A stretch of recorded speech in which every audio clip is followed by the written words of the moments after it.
Good evening. Will the Standing Committee on Social and Economic Development please come to order? This meeting has been called to continue consideration of the following bill, Bill number 36, the Manitoba Hydro Amendment and Public Utilities Board Amendment Act. I would like to inform all in attendance of the provisions in our rules regarding the hour of adjournment. A standing committee meeting to consider a bill must not sit past midnight to hear public presentations or to consider clause by clause of a bill except by unanimous consent of the committee. Written submissions from the following persons have been received and distributed to committee members. Wendy Boyd, private citizen, on Bill 36. Does the committee agree to have these documents appear in the Hansard transcript of this meeting? Agreed, and so ordered. Prior to proceeding with public presentations, I would like to advise members of the public regarding the process for speaking in a committee. In accordance with our rules, a time limit of 10 minutes has been allotted for committee presentations, with another 5 minutes allowed for questions from committee members. Questions shall not exceed 30 seconds in length, with no time limit for the answers. Questions may be addressed to presenters in the following rotation. First, the minister sponsoring the bill. Second, a member of the official opposition. Third, an independent member. If a presenter is not in attendance when their name is called, they will be dropped to the bottom of the list. If the presenter is not in attendance when their name is called a second time, they will be removed from the presenter's list. The proceedings of our meeting are recorded in order to provide a verbatim transcript. Each time someone wishes to speak, whether it be an MLA or a presenter, I first have to say the person's name. This is the signal for the Hansard recorder to turn the mics on and off. And I expect that will be a learning process as we go through our evening, as it so often is. As we get to our list of presenters, if you have that in front of you, a new presenter has been added to the list. Her name is Madeline McKenzie, and she's requested to do a joint presentation with witness number 10, Barry Whittevrongel. Is there leave to allow them to do a joint request when that, or a joint presentation when that time comes? I agree. Thank you. On the topic of determining the order of public presentations, I'll note that we do have some out-of-town presenters in attendance marked with an asterisk on the list. With these considerations in mind, then, in what order does the committee wish to hear the presentations?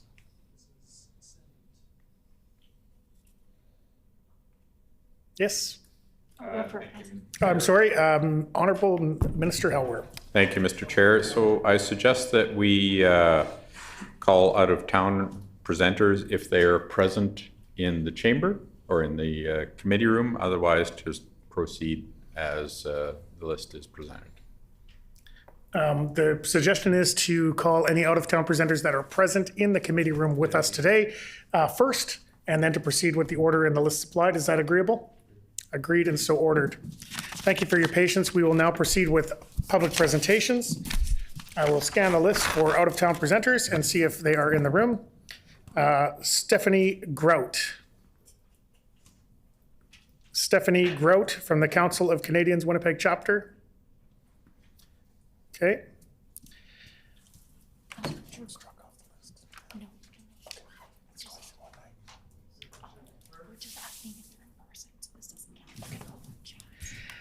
Drew Caldwell.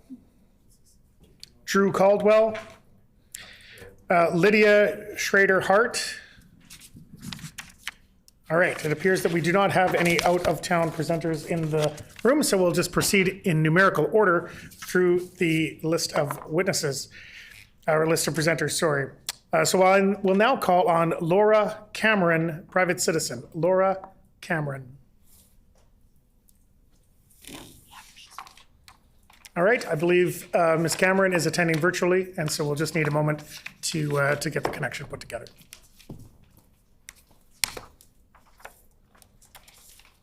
Hello, Ms. Cameron. I can see you now, and hopefully we'll be able to hear you shortly. You have up to 10 minutes to make your presentation. Go ahead. Great. You can hear me okay? Yes, we can. Okay. Well, thank you, committee, for hearing me this evening. I would like to speak because as a citizen of Manitoba, I'm very concerned about this bill, and I would really like to see this bill withdrawn. There is no justification that I can see for this bill. The Public Utilities Board provides really important independent oversight of Manitoba Hydro. the list of examples of how this has come into play is lengthy. Just one example is when the Public Utilities Board recently heard testimony from Northern First Nations on energy poverty and has put in place measures to remedy this their concerns and therefore plays an important role in building relationships and healing relationships between communities and Manitoba Hydro. The Public Utility Board also protects against high rate increases for ratepayers in Manitoba. For example, in 2018, the Manitoba Hydro applied for a rate increase above 7%, and the Public Utility Board approved only a rate increase of around 3%. And the Public Interest Law Center found that this saved Manitobans up to $60 million that year. And on the sort of other side of that is the debt repayment scheme that this bill seeks. There's no justification that I can see for paying down the debt faster than it is currently scheduled. I can only imagine that it will hurt Manitobans and ratepayers even more. Because the debt repayment on the proposed schedule would I assume would require rates to increase beyond their typical rate annually. And at a moment of crisis of affordability and cost of living that is affecting everyone across this province, I think it really doesn't seem like the time. There's no justification for paying down this debt faster than it's currently scheduled, and having even more impact on the cost of living for people who are just struggling to get by in this province. That's all I'd like to say. Thank you very much, Ms. Cameron, for your presentation. We'll now roll into questions. The Honourable Minister. Thank you, Ms. Cameron, for being present at committee with us this evening. We share your concerns around hydro and about keeping rates low. I'm not sure if you are aware, but the bill actually contains a provision that would hold down rates. And so I wanted to just ask you, you said that maybe paying down debts would cause rates to rise. Were you aware that the debt of hydro now sits at $24 billion? And I just wanted you to comment, do you think that $24 billion debt also creates impacts on rates and rising? Ms. Cameron.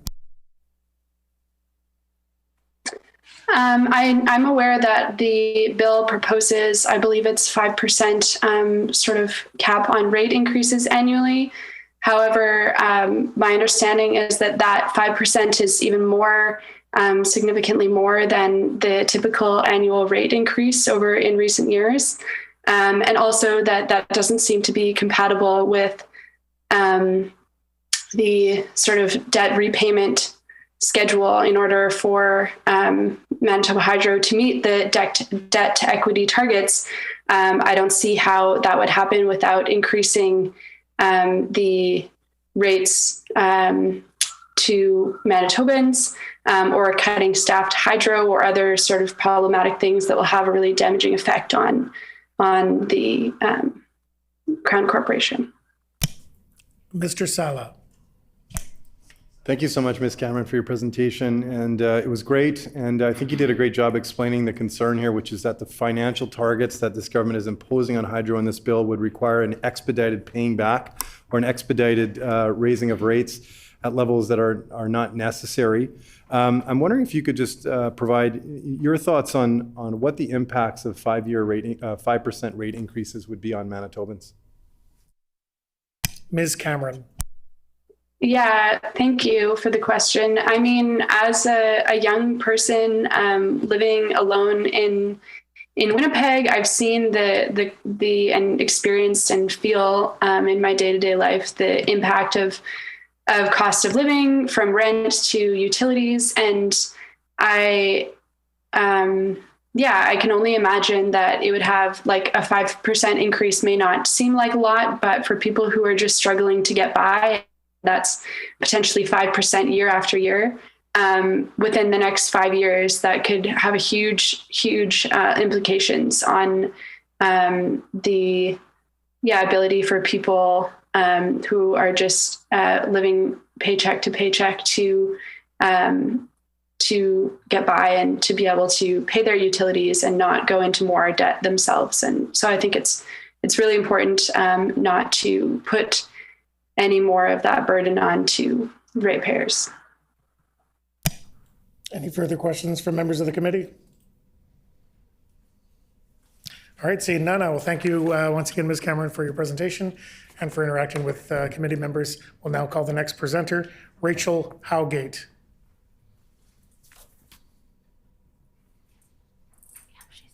Rachel Howgate, I'm told, is available virtually, and so we'll just give a moment for for her to join the meeting.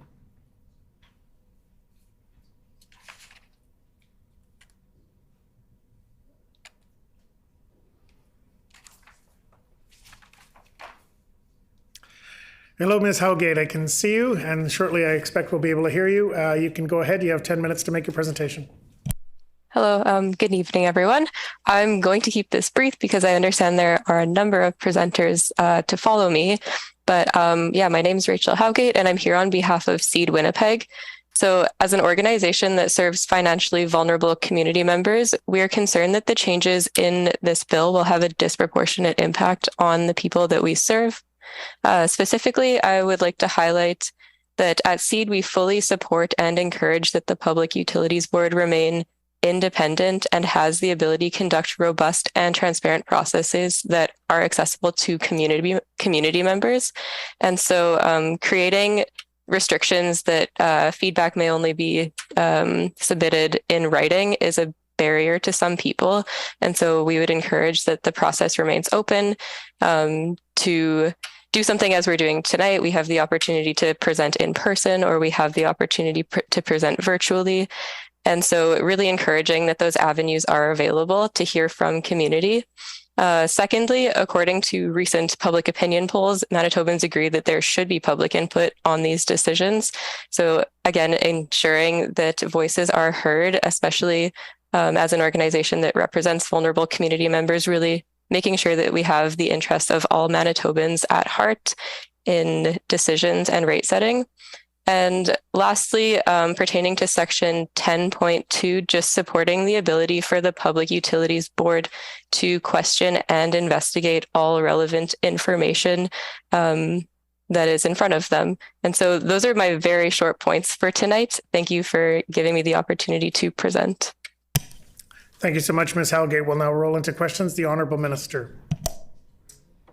Thank you for your presentation this evening. I just wanted to make clear to you that the bill actually contains provisions to do exactly what you say, to keep the PUB independent, have robust hearings, continue to do so, and hear from a broad number of Manitobans. Probably the best process in the country. Only it proposes to do so once every 3 years instead of 1 year. And that's industry standard and best practice. Just invite you to comment on that. Ms. Howgate. Definitely. Thank you for the opportunity. So as we have it right now, the PUB is very strong and does do its role very well in supporting Manitobans. 3 years as opposed to 1 year. If 3 years is industry standard, I would obviously support having it more often. And thank you. Mr. Sala. Thank you, Ms. Howgate, for your presentation, and thanks for the great work that you're doing at SEED. It's a really important organization here in Winnipeg and in Manitoba. I just wanted to give you an opportunity to maybe elaborate on your concerns about how this bill will ultimately reduce the independence of the Public Utilities Board. What are some of the changes that are most concerning to you? And feel free to comment on any of the changes that you're seeing being brought forward in Bill 36. Ms. Howgate. So one thing that we're concerned about is allowing the government to set a financial target in law. And so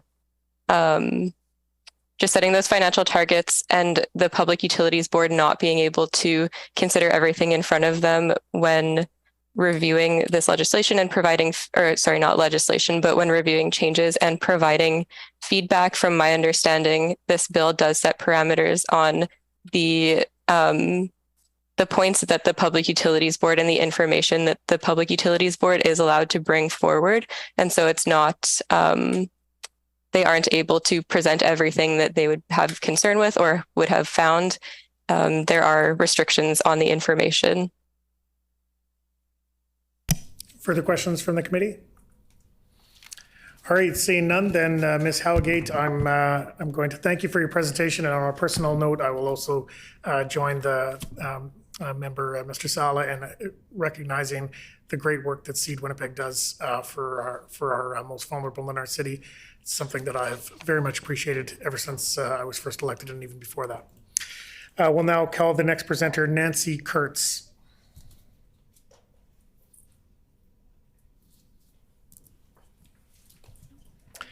I'm told that Nancy Kurtz is not available at this time, so her name will be moved to the bottom of the list or will be dropped. Okay, and so this is an explanation for anybody who's listening. I have a list of presenters in front of me with 24 names on it. Some of them were already on the list of names at the last meeting, so they were all called one time at that meeting. And so if I call someone a second time, the rules of the committee say then their name is dropped from the list of presenters. Yeah, that's so that I've got a bit of a split list. The first few that I'm going through are going to be like that. So hopefully they're all here. Henry Shore is the next presenter. Henry Shore. Okay, I'm told that Henry Shore is also not available, so his name will be struck from the list. River Woods. River Woods. I'm told that River Woods is available, and so we'll just give a moment for them to be connected virtually.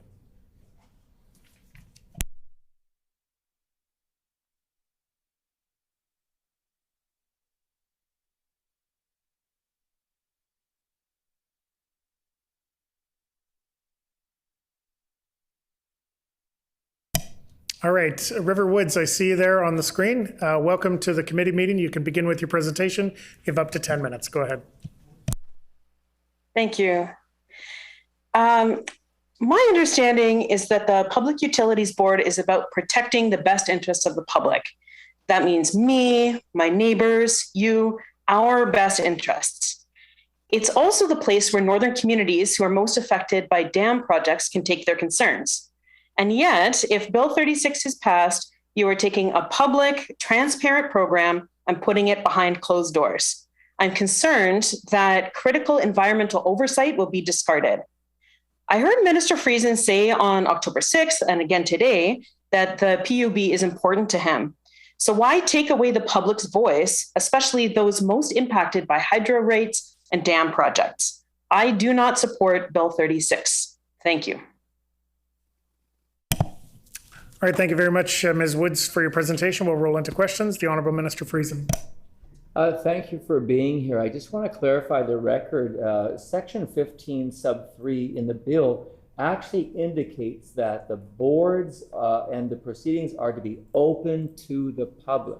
In addition to that, this bill actually calls for broader powers for the PUB to be able to look at major projects in the future to avoid cost overruns like on kiosk. Just inviting you to comment on that and say, were you aware of those provisions of the bill? Ms. Woods. It's Mix Woods, thank you.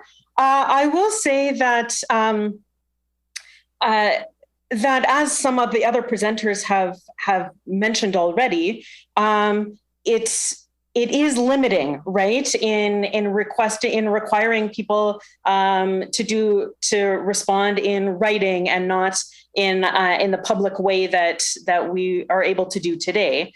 And I'll mention that I was also watching the proceedings the other day on October 6th, and I saw the way that the meeting was manipulated in a way to prevent those of us who were going to be hoping to speak today to prevent us from doing so. And so, yeah, I am pretty concerned about the openness and transparent nature when I see those kind of shenanigans. Mr. Sala, do you have a question? Yep, Mr. Sala. Thank you, Mix Woods, for making time today to be here and to share your thoughts on the bill. It's great that you're able to participate in this process. I just wanted to ask you, you referenced the North and some of the impacts of this bill and having Northern communities be able to have as much of a say in the projects that will impact them. I'm not sure if you're from the North or if you're situated up there, but I would be grateful if you could comment on some of your, elaborate a bit on your concerns about how this bill will impact the North or other communities to be able to comment on projects going forward. Mix Woods. Thank you. Yes. No, I am not from the North. I'm a Winnipegger and I'm here in Winnipeg. But these proceedings here, the government decisions, often get made here in Winnipeg, which is pretty far south. And so it's important to me that although I am not a Northerner, and these proceedings are not happening in the North, it's really important to me that those communities in the North that are affected by those projects, that they will have a voice. They probably can't come here in person to places where decisions get made, and so it's really important to me that the transparency of the PUB is retained, so that those from kind of far away from Winnipeg, but still Manitobans, that their voices are able to be represented. Any further questions from members of the committee? All right, thank you, Mix Woods, for presenting this evening and for interacting with the questions from the committee members. We'll now call the next presenter, Wendy Boyd. Wendy Boyd is appearing in person and is our first in-person presenter this evening. Welcome to the committee meeting, and you have up to 10 minutes to make your presentation. Go ahead whenever you're ready. Okay, thank you very much, and thank you for the opportunity to speak to you all. I'm just catching my breath. I was battling the wind on my bicycle all the way here, so bear with me. And I also was here on October the 6th when Mr. Lamont was here, so I had a brilliant little entrance planned. I was born and raised in St. Boniface and lived there for 30 odd years. And then I moved to various places, one of which was Brandon West. So I both had representation from Mr. Helwer, who's not paying any attention at the moment, but and Mr. Lamont. So I felt well represented. So my name is Wendy Boyd, and I'm a private citizen. And not a terribly knowledgeable private citizen, but very interested in the process. Could people hear me before? Wouldn't want you to miss any of my brilliant comments. Yeah, I'm a private citizen, I'm retired, and I don't have the expertise that many of the people that were ahead of me have demonstrated. But some of the things they said really resonated with me. And so really there's only a couple of things that I want to speak to. And there were a couple of clarifications. I read not the entire act, but much of it. And there were two things. One, the previous speaker spoke to, and that was that it seems like there's less possibility for people like me to come and share our concerns. And then I was reading about changing the wording from the Public Utilities Board to the regulator, and I wasn't quite sure who the regulator was. It was referred to many times, but it seemed to me that the Public Utility Board was having some of its powers stripped away, that it could advise, but it could no longer recommend, or it could recommend, but it couldn't dictate rates or overturn them if Hydro presented them. So that's one thing I'm concerned about, and I'm sure somebody will explain to me why the change was made between the PUB and to the regulators. And then I guess the other point, yeah, here it is, that if authorized, by Lieutenant Governor and Council and all that, which I assume is the cabinet, but I might be wrong. Then the PUB can make recommendations to Hydro or the government, but is not authorized to issue orders or directives about the rate increases. And that seems to me problematic because the Public Utilities Board is really where private citizens can be heard. So that's a concern.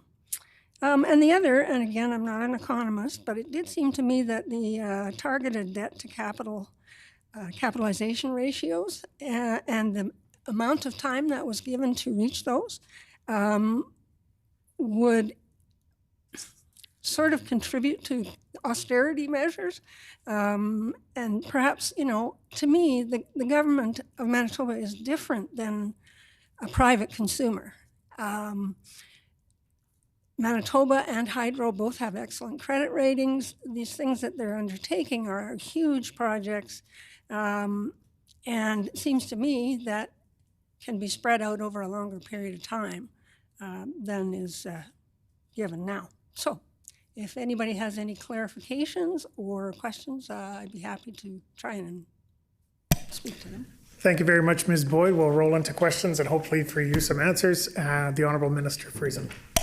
Thank you for presenting. They keep me really locked down to short questions. So if we need be, we're going to respond to one of your questions afterwards in a written form on the question of PUB and the reference to the regulator. The point I wanted to make is you expressed a concern that somehow the process could become less open, and we've heard that before tonight. There's a section of the bill that says may conduct a written hearing. It means that the hearings could be written or oral. Just like these proceedings, it's meant to open it up and not close it down. Many of our presenters tonight will actually be here virtually. It's that kind of accessibility that we're interested in. Just comment on that, please. One moment. Ms. Boyd, now you may respond. Sorry. Yeah, I just didn't know why it was just written, because for some people, they may be comfortable speaking or appearing on a virtual thing, but not writing something in detail. So perhaps that could be, everybody could be made more, it could be more widely known that you didn't just mean written, you meant written and oral and virtual and all of that. So thank you. And you're going to speak to the PUB later. Sorry?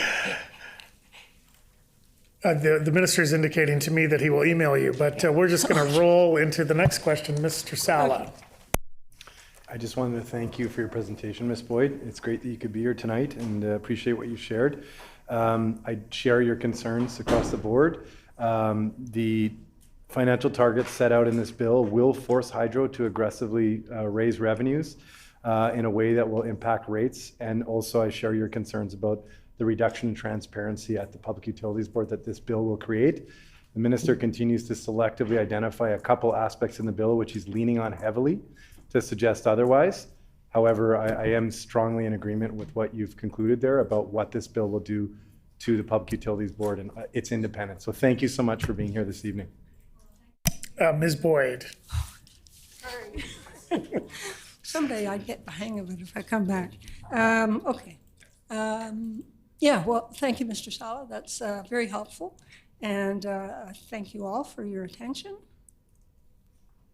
Except Mr. Helwer again is not paying attention. Sorry. If I could, Mr. Chair. You asked for a follow-up question. I did. I'm sorry, Ms. Boyd. Apparently the minister has a follow-up question for you, unbeknownst to me. So thank you for returning so promptly to the podium. Honourable Minister. Sorry, I just wanted to clarify because the members of this committee are actually responding in real time to the question that you're raising. So the member you just cited was actually working with me to try to get the answer to one of your questions. So I just wanted to indicate to you that when you ask about the PUB and regulator, PUB equals regulator, and there's a section in the bill where it talks about its definitions. Just ask you to respond to that. Ms. Boyd. Sorry, I was in my head thinking, oh, I hope Mr. Helwer isn't, because I lived in Brandon for 24 years. So And I'm sorry, Mr. Friesen, can you just restate your question? Mr. Friesen. Yeah, I was just clarifying that in this bill, PUB equals the regulator, and I was just going to ask you to comment any way back you'd like to. There's some definition sections, but let us know if you'd like us to send you more information written just on that definition and how we've used those terms interchangeably. Ms. Boyd. I was trying to get it right this time. Okay. Well, thank you. That's helpful. I'll just read it again because I am concerned that sometimes buried in legalese in legislation, things like people like me will miss. And I have heard other people when they're speaking talking about the narrowing of possibilities for input into these kinds of issues because of Bill 36. Any further questions? Seeing none, then thank you so much, Ms. Boyd, for your presentation and for the interaction on questions. We'll roll to the next presenter, Ellen Karlinski. Ellen Karlinski. I'm told that Ellen Karlinski is not available, so her name will be struck from the list. Tyler McGibney. Tyler McGibney. I'm told that he's also not available, and so his name will be struck from the list. Carrying on, Katharina Steifenhofer. All right, I believe this might be our third attempt to have Ms. Steifenhofer join our meeting virtually. I'm hoping that it will be successful this time. We had 2 failed attempts on the night of their first committee meeting, so hopefully all goes well as we welcome Katharina Steifenhofer to this meeting.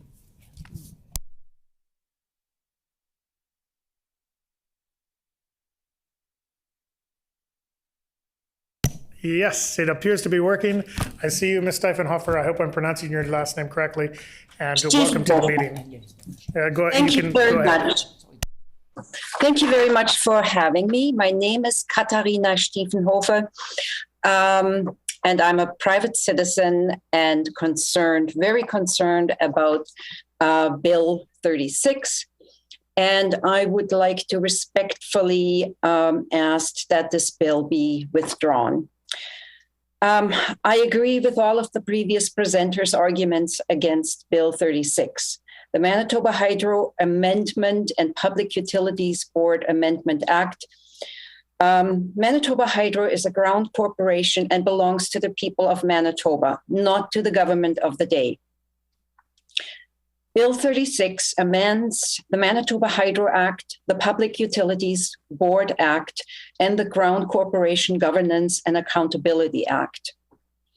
The legislation would allow political interference in Manitoba hydro rates and undermine the rigorous oversight we, the people of Manitoba, have been relying on by the Independent Public Utility Board, PUB short. The majority of Manitobans, 69%, surveyed by Probe Research in June, consistently insisted that an independent board should set rates charged by our Ground Corporation. Bill 36 changes the list of things that PUB must consider when approving or modifying a rate increase request from Manitoba Hydro. For example, Manitoba Hydro will no longer be required to operate or provide information about a formal reserve sinking fund, even though electricity revenues will be used to fund operating expenses and pay interest. Along with these changes to the way electricity rates are set, Bill 36 also allows the cabinet to change the rules for regulating gas rates. Allowing the government to set a financial target in law sets a dangerous precedent. Bill 36 will reduce the PUB's independence and does not allow for evidence from other interveners to question and challenge the material presented by Manitoba Hydro. There is no information on the rules for setting gas rates, and by allowing these to be created through regulation, they could happen with no warning or public review. Bill 36 wants to reduce the yearly pub rate setting hearings to once every 3 years.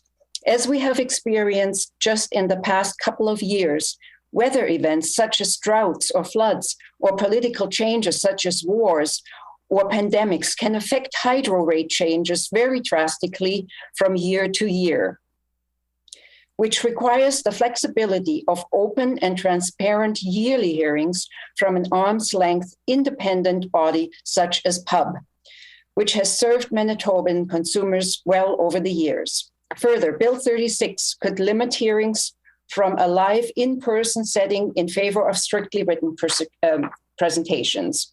In some cases, rate hearings could be held completely behind closed doors. When Hydro wants to increase electricity prices, it has to make an application to the Public Utilities Board. The PUB holds a hearing and on the application where they consider the information that Hydro presents to justify the price increase.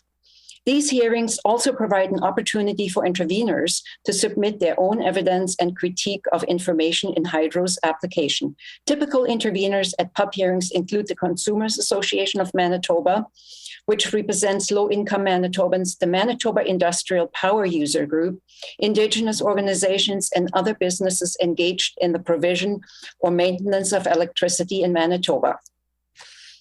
Bill 36 also adds new factors, such as a new requirement that Manitoba Hydro be able to achieve a set debt to capitalization ratio.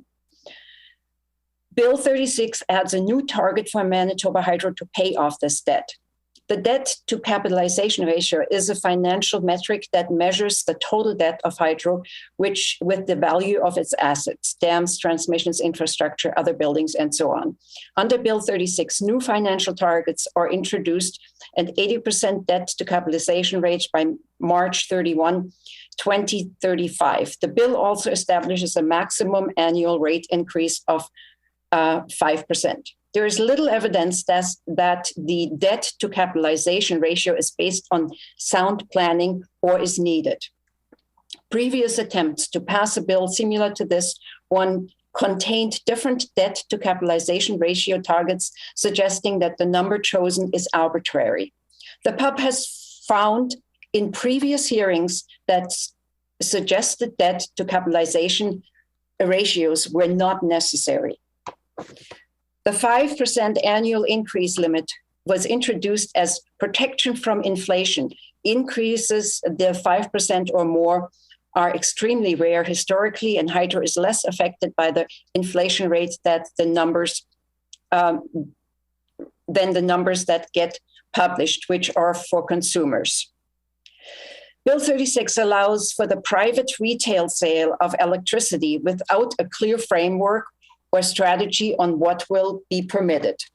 While some of the changes contemplated in Bill 36, such as authorizing the sale of power for recharging electric vehicles, are important and in fact may be necessary. However, the way Bill 36 has been written makes it unclear how the new process is going to work and why this approach has been chosen.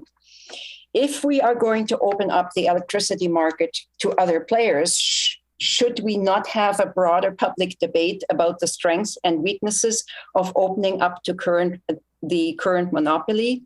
What are the impacts going to be for consumers? There are two major planning documents being developed by Manitoba Hydro that will provide important details that should be considered when developing new electricity rules. Shouldn't we wait to see what these documents have to say before changing the law?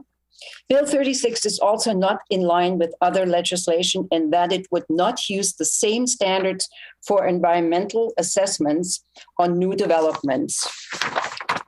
Bill 36 limits the Public Utilities Board from being able to comment on government policy and regulation.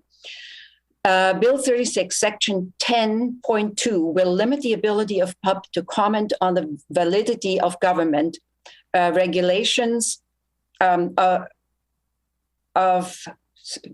regulations or other directives, such as a mandate letter given to Manitoba Hydro. Bill 36 such as a mandate letter given to Manitoba Hydro. Bill 36 is a terrible deal for Manitoba hydro consumers and should be scrapped once and for all. It endangers the Crown Corporation's viability via too aggressive debt payments and makes it vulnerable to privatization. This Conservative government needs to listen to the majority will of Manitobans and withdraw Bill 36. Thank you very much.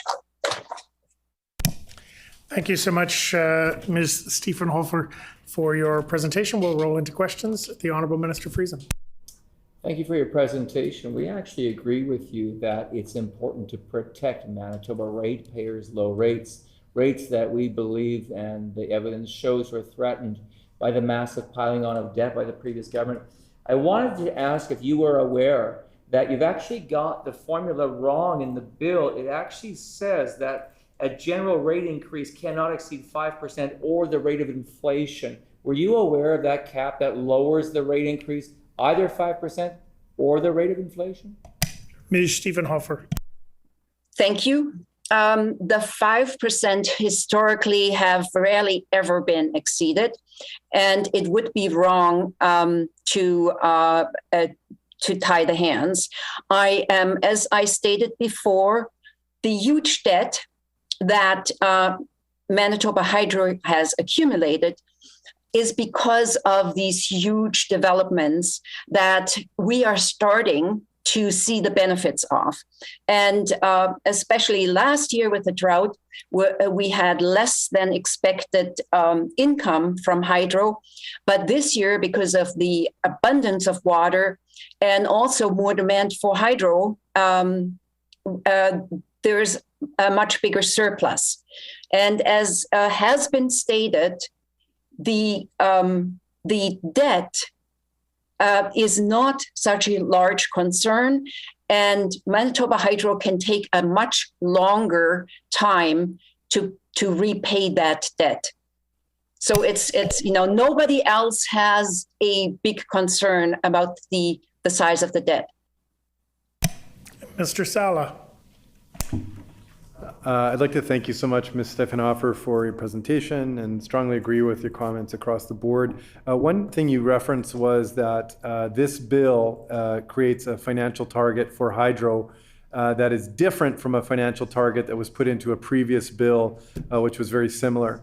What does that tell you about the quality of planning that went into this bill, or the validity of that target, that we have one target in this bill, which is driving rates in a certain direction, but they had a different target in a previous incarnation of the same bill? Ms. Stiefenhofer. Thank you. It appears that this target, this unusually high and fast target, is quite arbitrary. And I am very concerned that there may be alternative motives behind this rate setting and the speed in which it is, this debt is supposed to be paid down, because it would make hydro vulnerable, and also it would require of hydro to raise rates, and it would just not be good for Manitobans, wouldn't be good for consumers, wouldn't be good for hydro, and it's not necessary. Any further questions from members of the committee? All right. Well, then I will thank you very much on behalf of the committee for your presentation and for interacting with the questions of the committee members. We'll now go to our next presenter, and I will call Barry Wittevrongel. And as previously indicated, Barry will be making a joint submission with Madeline McKenzie. And so welcome Barry Wittevrongel and Madeline McKenzie to the podium. We don't often get joint presenters, so I will do my best. I believe if you have a written submission, you can hand it to one of the staff and they'll have that distributed to committee members. But otherwise, I think you're free to begin your presentation whenever you're ready. Thank you. Good evening. My name's Barry Wittevrongel, and I'm here to present along with Madeline McKenzie as private citizens. Our presentation is in two parts, hence the two people. The first addresses the issues related to government accountability and transparency to its citizens. The second addresses issues related to the economic impact of such changes on the citizens of Manitoba. We live in a democratic society where input from its citizens should be valued. In the interests of democracy, this board has regulated services since 1913. The current Pub Act was passed in 1959. This was progressive legislation that enabled Pub to assess the performance of utilities seeking to optimize value for citizen owners. And we're all citizens and we're all owners. The Pub actively assesses whether goals and outcomes of a utility are being met in a cost-effective and timely manner, necessitating a comprehensive examination of the operations. As an open and transparent body, the Pub welcomes and encourages public participation in its hearings. Here, an important distinction needs to be made between representative democracy, which involves delegating authority to government to act on many matters affecting the well-being of its citizens, and participatory democracy, which involves delegating authority, which, I lost my place here.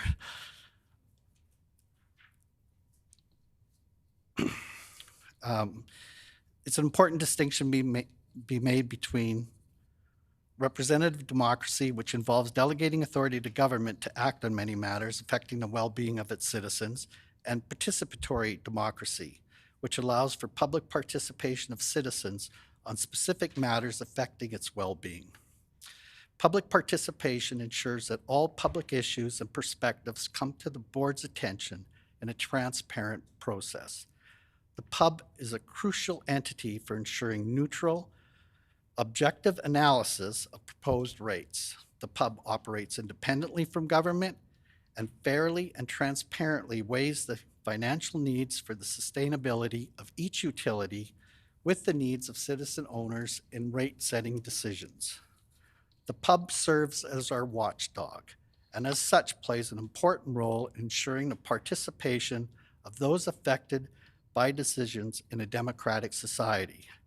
A healthy democracy is in part measured by its transparency and participation. What are the implications of Bill 36 in its current form? Well, as I see it, and it's been described, Bill 36's impact on transparency includes the following. Cabinet, by an order in council, will be allowed to change the rules regulating natural gas rates, meaning no explanation as to the reasons why such rules were even contemplated. Questions in the House couldn't even be asked. It's a done deal, fait accompli. Manitoba Hydro will no longer be required to operate or provide information about a formal reserve/sinking fund, even though electricity revenues will be used to fund operating expenses and pay interest. Bill 36 will reduce the Pub's independence and does not allow for evidence from other interveners to question or challenge the materials presented by Manitoba Hydro. Bill 36's impact on participation.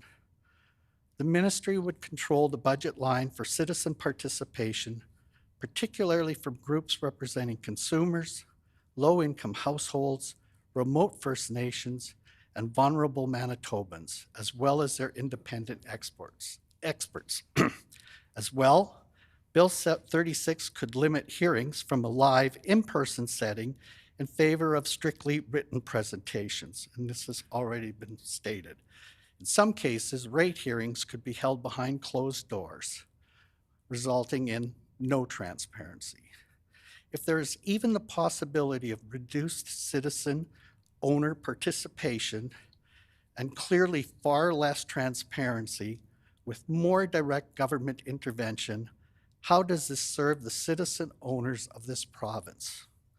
The democratic rights of citizen owners to intervene in decisions made under this proposed legislation are being stripped away. It is a well-known fact that stripping away opportunities for public participation is contributing to the alienation of citizens from government and the public's loss of trust in government decision-making. It's shameful that this government would want to proceed with this bill. Bill 36 amends the Manitoba Hydro Act and changes the factors considered in setting electricity rates in Manitoba. A hydro rate cap of the lesser of 5% or the rate of inflation is introduced in Bill 36. Historically, an increase of 5% or more is very rare in Manitoba, and because hydro is less affected by inflation because it doesn't pay rent, doesn't buy food, or many of the other goods that are included when calculating the CPI, including the rate of inflation in legislation seems unnecessary. Besides, the Public Utilities Board already considers operating costs in determining electricity rates. Further, these figures do not take into account or consideration whether the increase is required or enough to meet hydro's needs. The rate cap is determined by legislation, is not evidence-based, and removes all transparency in decision-making. Bill 36 also removes considerations such as whether hydro's financial targets set out in law, rather than through evidence, as is currently done, are appropriate for rate setting and whether its day-to-day expenditures are well advised. In fact, under the legislation, hydro rates can no longer be reduced from imprudent expenditures approved by Treasury Board. It's worth remembering that in 2018, the Public Utilities Board rejected Hydro's 6-year plan of an annual 7.9% increase to meet a 75-25 debt-to-equity target not supported by capital markets at the time. Instead, PUB approved a 3.6% increase, saving Manitobans about $60 million. More recently, Hydro proposed a 5% interim rate increase, but the PUB determined that only 3.5% was required, a decision that was based on evidence and saved Manitobans more money. Further, this reduced rate does not appear to have negatively affected Hydro's bottom line, as net revenues of $585 million are projected for 2022-23. A PUB decision from August 2022 found the average cost of electricity rate applications from 2015 to 2022 was about $2.95 million. This translates to a cost of approximately 19 cents per month for consumers and a savings of $3.51 per month. Once more, these rulings were based on fair, independent oversight that assures that monopolies such as Manitoba Hydro do not charge unfair or unjust rates. Manitobans understand this legislation and the changes it will introduce in setting electricity rates. This concern is demonstrated in a probe research survey. 95% of respondents rejected the change that government be responsible for setting the rates in Bill 36. Regulation and rate setting are meant to ensure that rates are prudent, just, and reasonable, that services are reliable and safe, and that the balance is reached between consumer needs and the revenue requirements of the utility when rates are approved. Fairness is key, and rates must be set to ensure that Manitobans don't pay too much or too little. Perhaps the old adage, if it ain't broke, don't fix it, applies here. Bill 36 is a step backwards. It supports political interference in rate setting in that it sets financial targets for hydro rate setting in law rather than through research and relevant data collection as is done now. Setting targets without the independent oversight afforded by PUB is irresponsible. This has been demonstrated by past decisions when PUB found proposed financial targets unreasonable. Bill 36 removes PUB's ability to investigate financial targets the government is imposing on hydro. In the past, PUB has recommended changes to government policy with important implications for Manitobans. For example, since 2014, the PUB has recommended Manitoba Hydro prepare an integrated resource plan, which is currently underway. These recommendations can only come from PUB's ability to question and investigate all relevant information. Bill 36 is regressive legislation. It enables political interference in setting hydro rates, no matter what political party is in power, and undermines the role of the Public Utilities Board, which provides necessary oversight and acts in the public interest in ensuring hydro rates are just and reasonable. Bill 36 does not benefit Manitobans in any way, any shape, or any form. and consequently should be removed from the legislative agenda. Thank you for this opportunity to share our concerns, which we believe are representative of so many Manitobans, which has been demonstrated earlier, I believe. Thank you, Mr. Woodavrongle and Ms. McKenzie, for your presentation. I did allow it to go a little bit over time, but we'll get into questions now. I just ask if you can give me an indication of who's going to answer the question as it's being asked. That will help me help answer it. So, the Honourable Minister Friesen. Thank you both for being at committee and presenting this evening and being here in person. I was just going to ask you to comment on Section 15 of the board that explicitly states that hearings of the board are to be open to the public. I was going to ask whether you were aware or not that this condition protects individuals and their enshrined right to come to proceedings. Probably the PUB has the best proceedings in terms of openness in all the country, and it will remain that way. Just ask you to comment on that. Mr. Woodavrongle. My comment to that would be that open to the public once every 3 years. Why wouldn't it be open to the public every year when Hydro needs to come and ask for a rate increase or an adjustment because of what other people mentioned, pandemics, floods, droughts, etc., and financial conditions change? We should have that opportunity all of the time. We should have that opportunity with Hydro, like we do with Autopac and all of the other public utilities. Mr. Sala. Thank you so much, Mr. Woodavrongle and Ms. McKenzie, for your presentation. You know, it wasn't long ago that all parties in this province agreed on the importance of a strong, independent public utilities board. There used to be bipartisan agreement on that in this legislature until this government began introducing bills that serve to reduce the independence of the pub. I'm just hoping you can comment on how that makes you feel as a citizen, either of you, to see a government working to reduce our democratic engagement in these kinds of questions and to see them bringing forward a bill that will reduce the independence of an important regulator like the pub. Ms. McKenzie. Okay, well, I would say that as a citizen, pub has served us well for a very, very long time. And I would also say that Manitobans have a great deal of faith in the decisions that are made through the Public Utilities Board because we know that it is evidence-based. We know that they have done their research.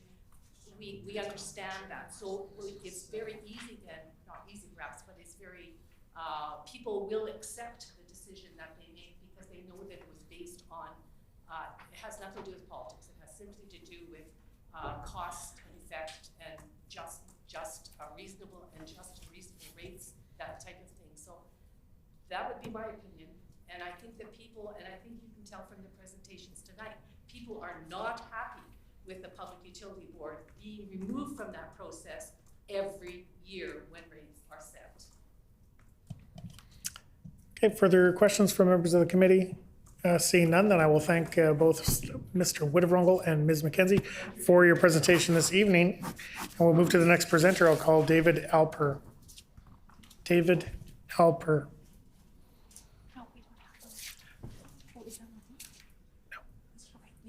I'm told that Mr. Alper is not available, so his name will be struck from the list. Lynn Livesley. Lynn Livesley. I'm told that Lynn Livesley is not available, so her name will be struck from the list. Stephanie Grout from the Council of Canadians, Winnipeg chapter. Stephanie Grout, I'm told, is available virtually, and so we'll just give a moment for Ms. Grout to join the meeting, and then we can continue.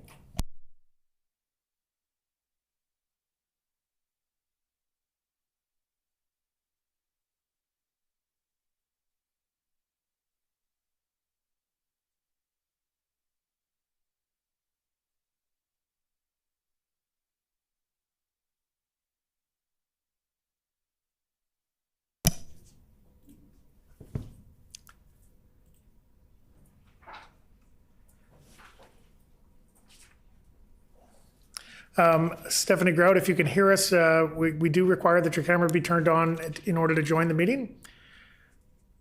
There you are.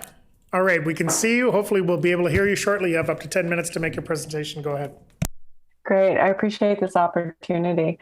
I'm speaking to you today as a member of the Council of Canadians Winnipeg chapter, as a concerned consumer of hydroelectricity, and as one of the many people who are raising questions about the proposed Bill 36 that has been most recently introduced to the legislature on March 24th.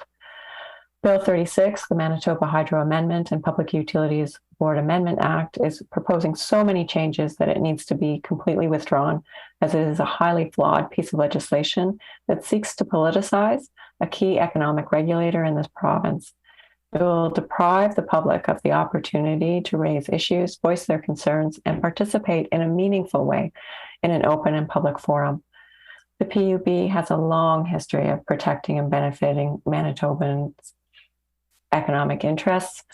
There has been a citizens' consensus that rate setting and regular reviews be conducted in an open and transparent manner, which affords public participation and input. As a result of the commitment to a strong democratic process, Manitobans have some of the lowest energy costs throughout Canada. The Public Utilities Board is an integral part of our regulation process that Manitobans cannot afford to lose. As an independent quasi-judicial administrative tribunal that supervises our public utilities and designated monopolies, they are best suited and trusted to wholly consider both the impact to customers and financial requirements of the utility in approving rates. The PUB should remain as an independent utilities regulator with unbiased experts providing impartial reviews and rulings for all stakeholders in Manitoba. These reviews should be conducted on a yearly and consistent basis that would allow for stakeholders to prepare their submissions to the board. It also allows for a transparent process by which the public can review, assess, and critique. Protecting the PUB's ability to comment on public policy makes decision-making more robust. The PUB should retain its ability to hear from all stakeholders and assess their input, feedback, and concerns, especially from consumers with diverse perspectives and needs which are often overlooked. This enables the PUB to issue evidence-based, consistent rate guidance for utilities and therefore create a stable economic situation for both consumers and businesses.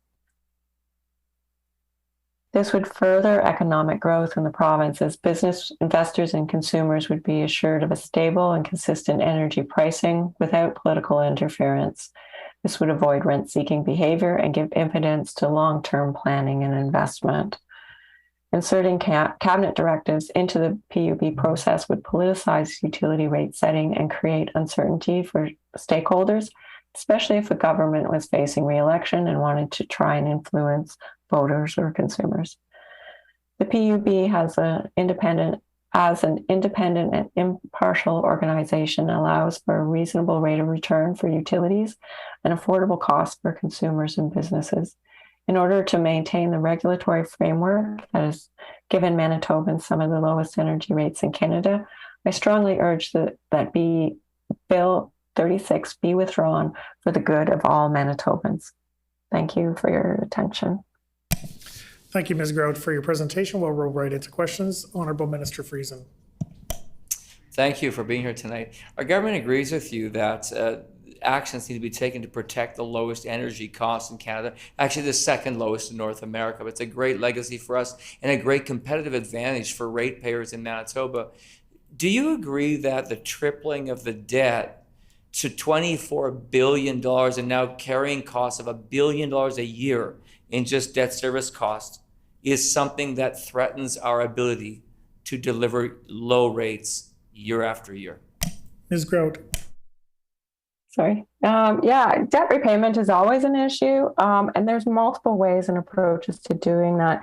And that's why something like the PUB is so important. It's because they can provide feedback and review on proposals by various different governments. Because what the impact of that repayment plan is going to affect the delivery of services and the expansion as needed. Mr. Sala. Thank you, Ms. Grout, for your presentation. There's one thing you touched on, which is just the importance of stability and consistency in rate setting, and how important that is to have that reliability and for Manitobans, businesses, and citizens alike to know that rates are being set in a fair and independent process. Can you just elaborate on the importance of that and why we need to preserve that here in Manitoba? Yeah. Sorry, that's my bad. Ms. Grout, go ahead. Mm-hmm. Yeah. Yeah, it's, sorry, I'm just sort of organizing my thoughts around this one. But legitimate businesses are interested in investing in themselves and value added to their companies, right? And whenever it comes to as a situation where there can be political manipulation, is you start ending up being in the political economy area, and they invest in currying favor with specific politicians or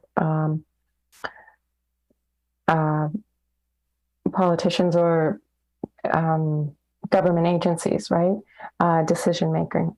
And that's not in the best interest, actually, for Manitoba's economy, because you're going to attract businesses that are willing to participate in that sort of behavior, opposed to actually making the investments into themselves to be competitive. All right, thank you. Any further questions from members of the committee? I'm not seeing any, so Ms. Grout, I'm going to thank you once again for your presentation and for answering questions from members of the committee. We'll now roll to the next presenter, Michelle Darman. Michelle Darman. I'm told Michelle Darman is not available, and so her name will be removed from the list. Jocelyn Lalonde. Jocelyn Lalonde is appearing in person. Welcome, Ms. Lalonde, to today's presentations at committee. You have up to 10 minutes to make your remarks. You can go ahead whenever you're ready. Merci beaucoup. Hello, I'm here speaking on behalf of myself, of course, but also my family, which includes my father-in-law, my mother-in-law, my partner, and our 3 young girls. We all share a home. We have an intergenerational household. They're looking after the kids right now. I am concerned about Bill 36 for many reasons that I will outline now. I hope all members of the committee use their wisdom and their heart to make a decision that is best for our citizenship in the long term. Manitobans, including myself, want utility rates set by an independent arm's length commission or board. I do not want a government which is only elected for 4 years at a time to have the power to influence this process in any dramatic or significant way. It's in the best interest of Manitobans for the independence of the Public Utilities Board to remain how it is. I believe it's my right as a citizen to voice my concerns. Bill 36 could change this, as oral hearings would no longer be required and written hearings could take their place. This would exclude folks from participating and would make the whole process less accessible and user-friendly, so to speak. This new process of written hearings would smother our ability as citizens, as well as other key stakeholders, to ask important questions, as these hearings could even take place behind closed doors. I know this is an issue that several speakers already addressed. I don't want to belabor the point, but we know that all Manitobans have a lot on their plate, and asking them to come and speak to committee can be a lot of work and can be very intimidating. So to make that process even less accessible by having it being done in a written format is even more exclusionary. And why would we want to do that as a government? We want to promote active citizen participation. We know that Manitobans think there should be public input on these decisions, as was found in a recent public opinion poll commissioned by the Consumers Coalition. Bill 36 begins to erode the transparency that Manitobans want and deserve. Currently, only Manitoba Hydro is allowed to sell power to the retail market. Bill 36 would allow regulations to be created that allow others to sell power in certain circumstances. This, of course, is a huge deal. If Manitoba Hydro is going to essentially lose its monopoly, it should be done with great care. And Bill 36 is certainly shaking our foundations here. And the language found in Bill 36 allowing for regulations to be created means that government can go ahead and make the regulations with little consultation with stakeholders, perhaps. And again, this could be done through written hearings behind closed doors. All very concerning to me. I'm concerned that Bill 36 is a step towards privatization. This would be a bell that could not be unrung. I think back to the example of the privatization of MTS in 1997, of course. As a result, telecommunication costs have risen substantially, good Manitoba jobs are gone, as well as a steady revenue for all Manitobans is now gone forever. This writing is on the wall. To be clear, I'm adamantly against the privatization of Manitoba Hydro.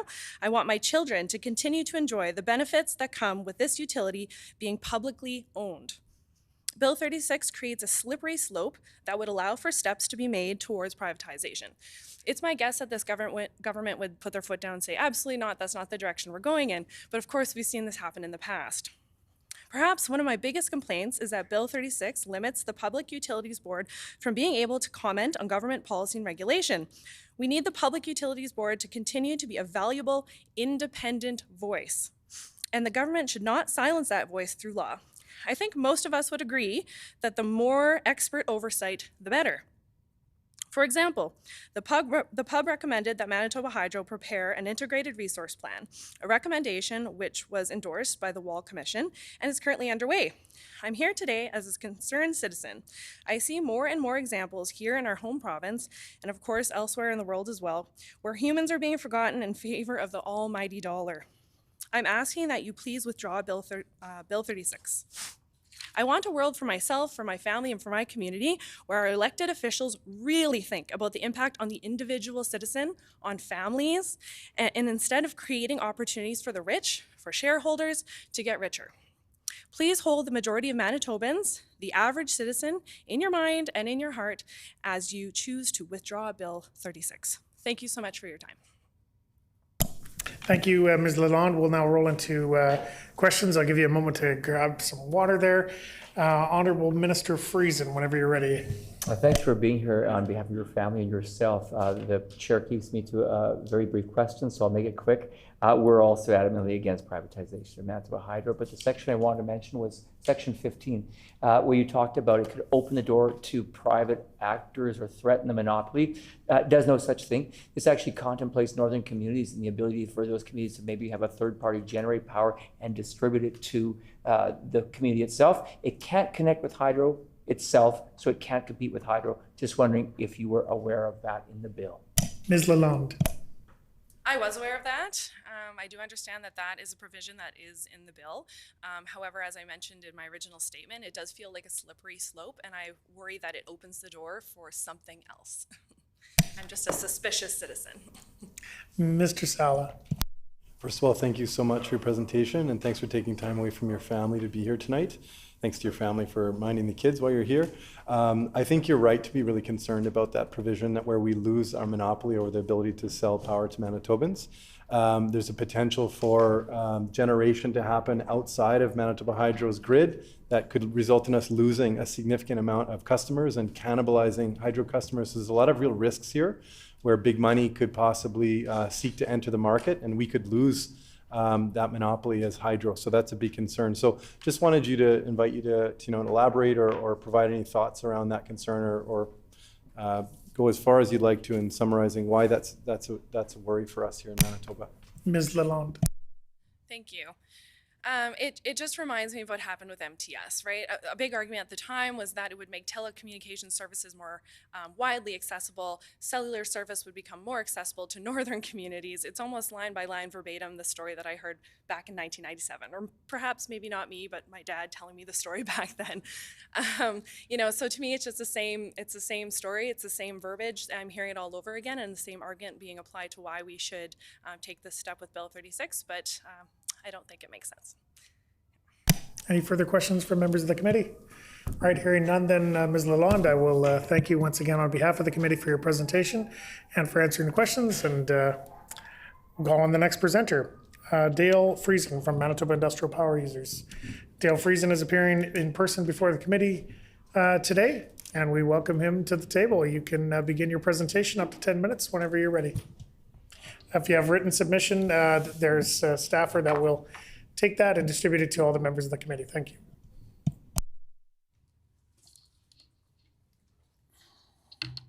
I want to thank the committee for providing this time for me to speak, and I want to acknowledge that we are on the ancestral lands of our Indigenous and Métis friends.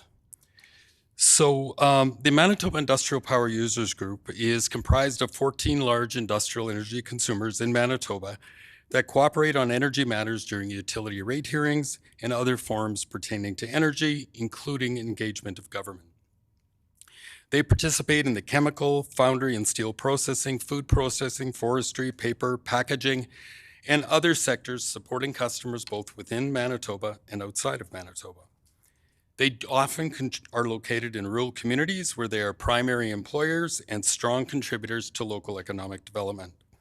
They represent a significant employment base in Manitoba, creating thousands of well-paying jobs that support vibrant communities. Together, collectively, they account for about 20% of domestic electric and natural gas consumption within Manitoba. And many of those electric loads are capable of supporting the optimal performance of our electric grid. They are also often part of larger multinational companies with locations across Canada, North America, and around the world. In short, members face global competition.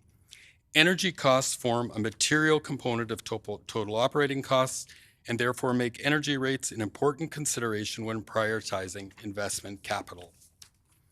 A few energy-related facts and priorities for MIPUG members. Members share common interests and priorities with respect to energy that are shared across the industrial sector generally and by ratepayers broadly. They need reliable and cost-effective energy supplies in concert with a strong and effective regulatory environment to support critical ongoing capital investment needed to sustain a competitive position in their market. Electric rates in Manitoba have been under threat since Manitoba Hydro sought 5 years of 7.9% increases in 2017-18. They no longer represent the lowest or even the bottom quartile energy costs in North America for some MIPUG members. Manitoba's much-touted energy advantage is rapidly eroding after a decade of rate increases that have exceeded the historic rate of inflation. Manitoba Hydro requests over the last 11 years would have had a cumulative effect of 72% rate increases if approved. During that time, the PUB approved rate increases of 45%. In spite of that much lower approved rate increase, Manitoba Hydro still managed to accrue $1.8 billion in net income. So obviously there's a significant departure between the request and the necessary. Also during that time, the cumulative rate of inflation was about 34%. So rates have increased in Manitoba at well above the rate of inflation. Higher energy rates constrain industrial investment and ultimately result in plant closures that bring job loss and declining economic activity. MIPUG members support regulatory principles that prioritize cost-based rates with equitable and transparent allocations of costs, fair and reasonable rates for an efficient and well-managed utility, stable and predictable rates in the long term to support necessary investment, sufficient to ensure a reliable supply of quality power, and balance the interests of both the ratepayer and the utility.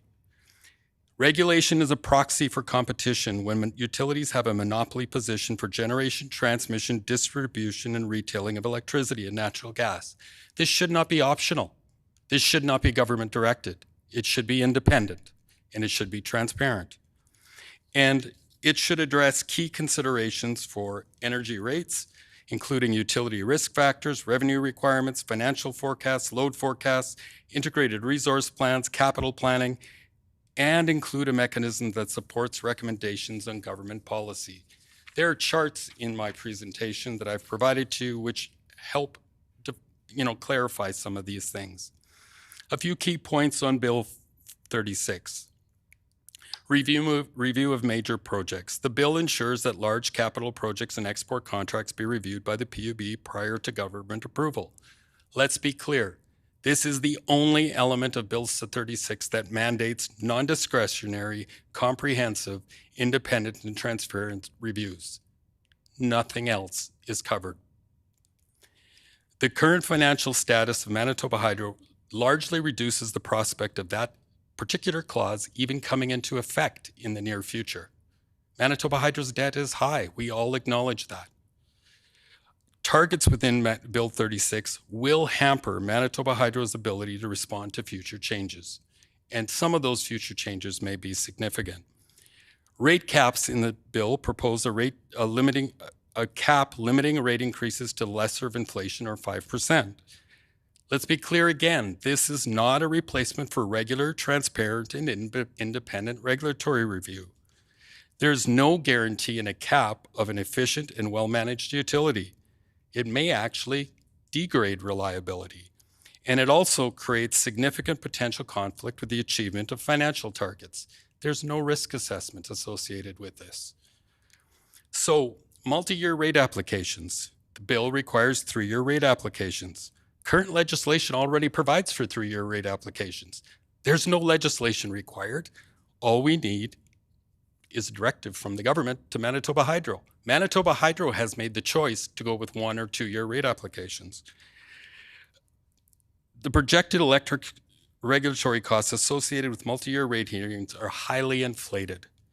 And as for the integrated resource planning process, great process, we support it, but the bill lacks requirements for regular planning cycles and doesn't even mandate mandatory independent reviews. It's all discretionary. So what are the challenges that are created by Bill 36? First and foremost, arbitrary financial targets fail to provide a mechanism for independent, transparent analysis of risks faced by Manitoba Hydro. How much equity does Manitoba Hydro really need to address its risk? Is $7.5 billion the right number? That's what Bill 36 mandates. There's no evidence to support that. It ignores the generational equity for large investments with 100-year revenue streams. It provides no alignment between financial targets and relevant risk factors. And it forces about $4.5 billion in accelerated repayment of debt.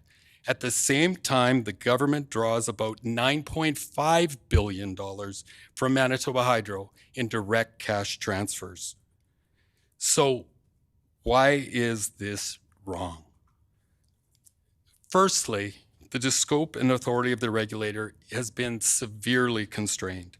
There are limits and constraints on the ability of the PUB to review and provide recommendations and directives on elements of rate applications that are crucial to appropriate rate setting. It prohibits review and recommendations on cost elements approved by government. The regulator is unable to consider the prudence and efficiency of the utility's specified or stated revenue requirements when approving rate, and it seeks to unreasonably limit the scope and budget for regulatory processes. Finally, it politicizes energy rates, focuses too much discretionary power within government while constraining the authority of the regulator. It lacks an emphasis on independent qualified review and transparency.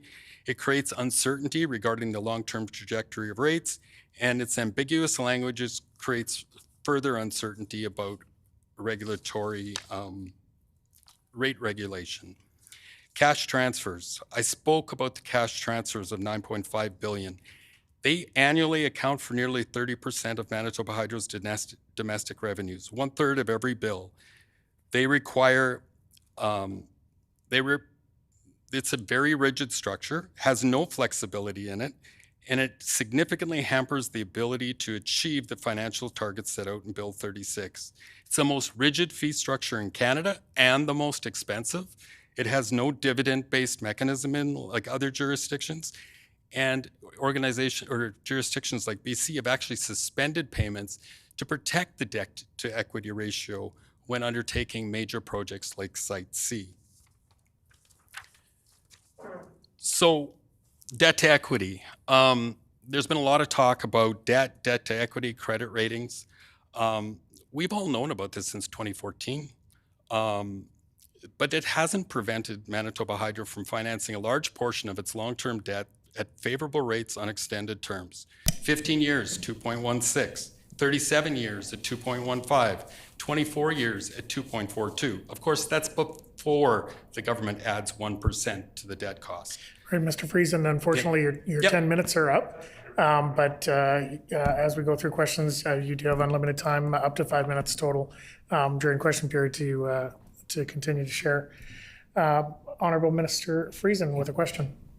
Thanks for being here. Thanks for your presentation to committee. You got lots of information in your deck. What you don't have is comparisons to Hydro-Quebec and BC Hydro.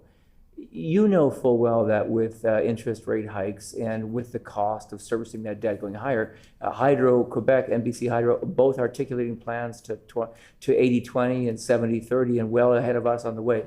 You seem to say it doesn't matter, doesn't make sense, but they seem to take a different approach. Please comment. Mr. Friesen.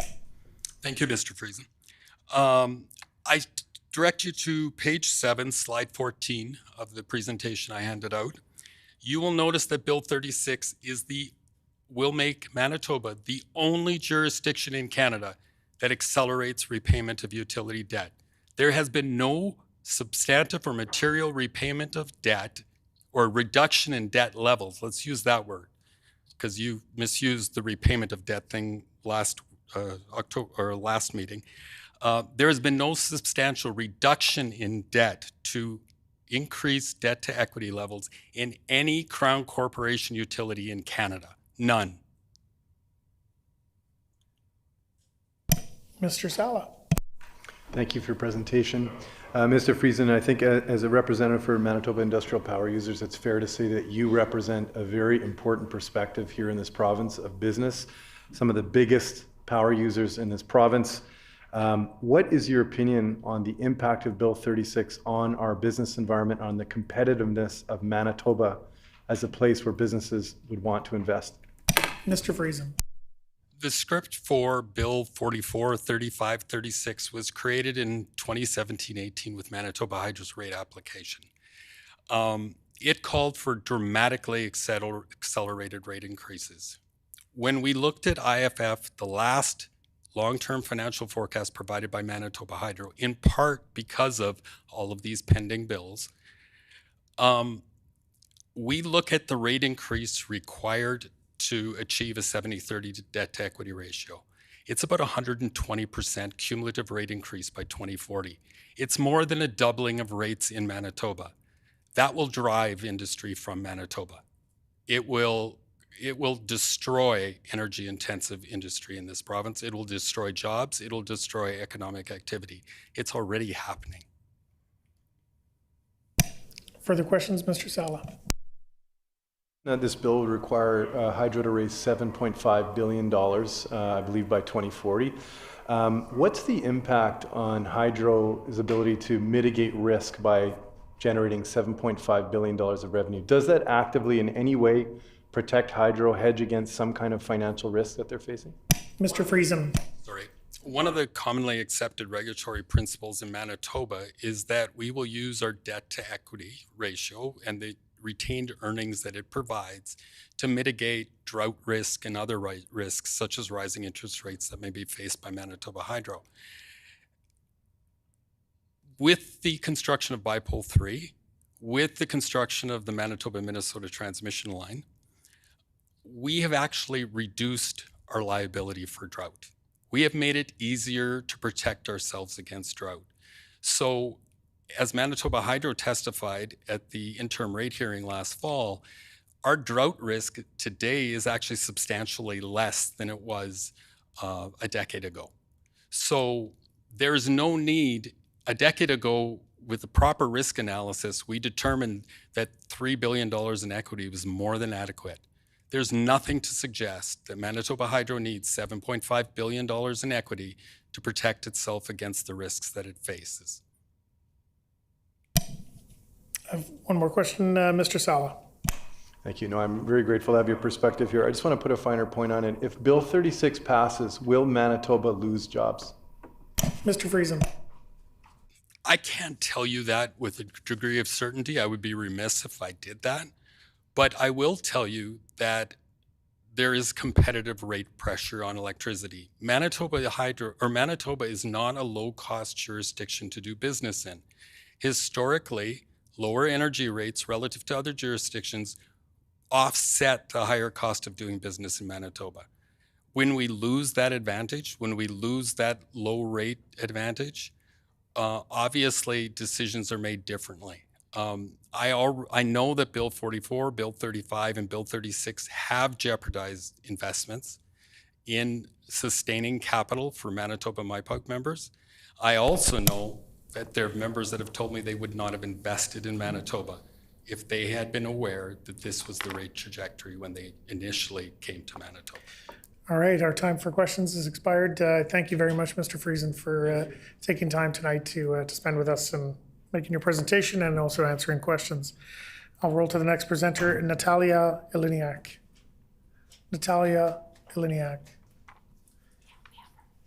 Okay, I'm told that Natalia Eleniak is available online, and so we'll get her hooked up virtually and go from there.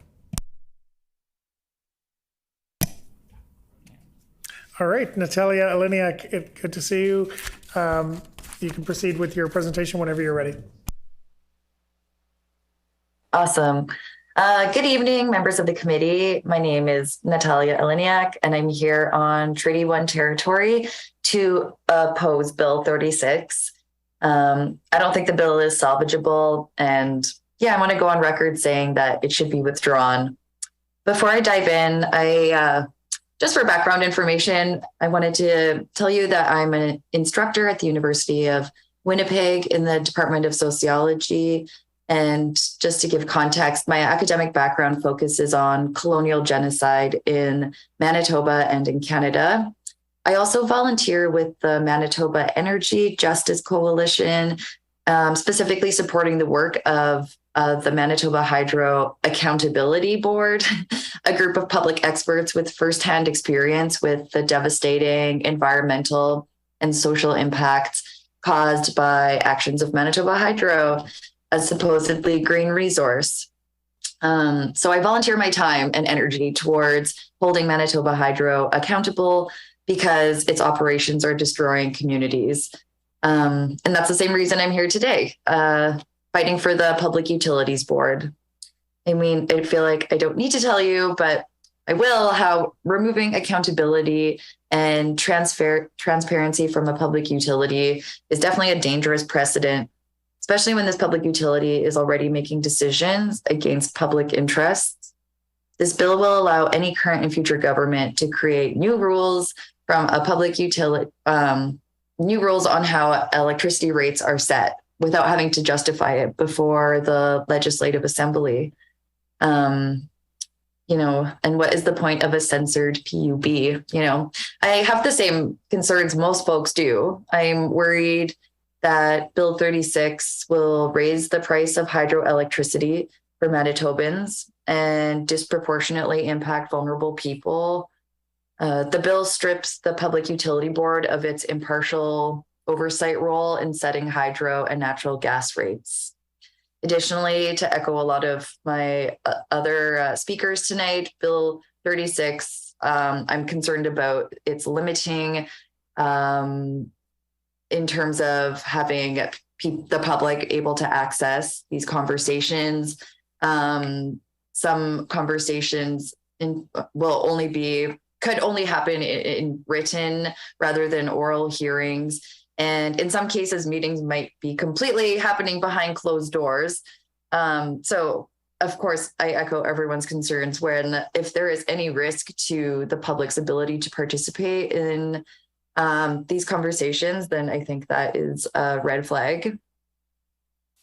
Currently, when Manitoba Hydro wants to increase electricity prices, it has to make an application to the PUB, and they hold a hearing on the application where they consider the information that Hydro presents to them, and in terms of trying to justify the price increase. And these hearings also provide an opportunity for interveners to submit their own evidence and critique the information in Hydro's application. And importantly, the interveners at the PUB hearings include groups such as Consumers Association of Manitoba, which represents low-income Manitobans, the Manitoba Industrial Power Users, Indigenous organizations, and other businesses engaged in the provision of maintaining or providing electricity in Manitoba. We need to be transparent on these decisions that impact consumers' lives across the province, and we shouldn't be limited to accessing these conversations. Like, we should be growing access to these conversations, especially because hydro is, a de facto monopoly and crown corporation. The Consumers Coalition, this has been mentioned too, but the Consumers Coalition commissioned a public poll that shows that Manitobans do want public input on these decisions. And removing power from the PUB puts communities at further risk that are already shouldering a lot of the burdens of hydro's impacts. Northern and rural communities experience disproportionate harms from Manitoba hydro utilities. The majority of energy produced meets the demand of southern urban communities, Winnipeg, leaving little to no power at much, much higher costs in the north.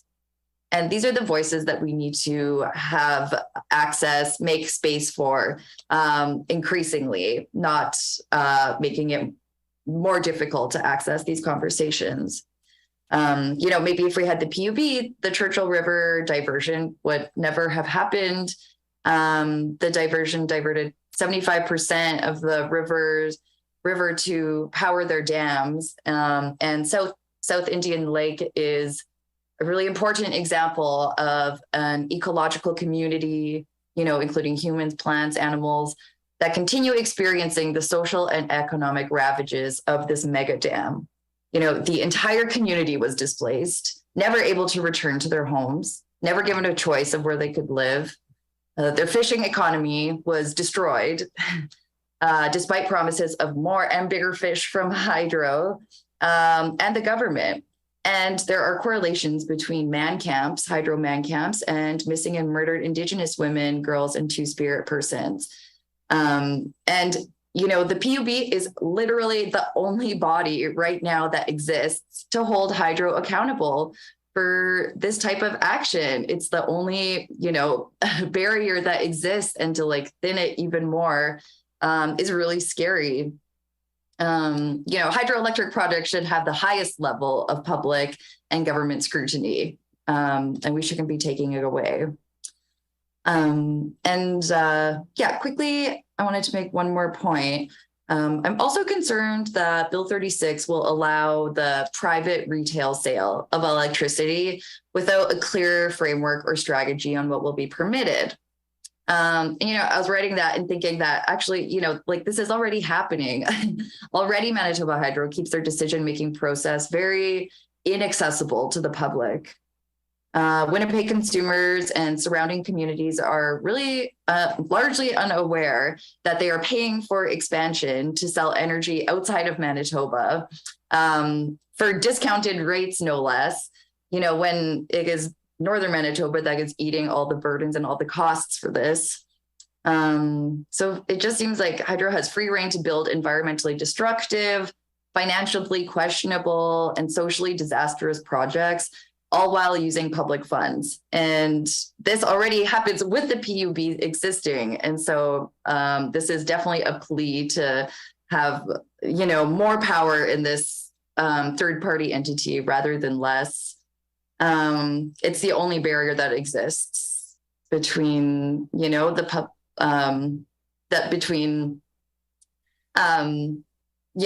hydro just having carte blanche, the ability to make these decisions, and the government being able to make these decisions without public input.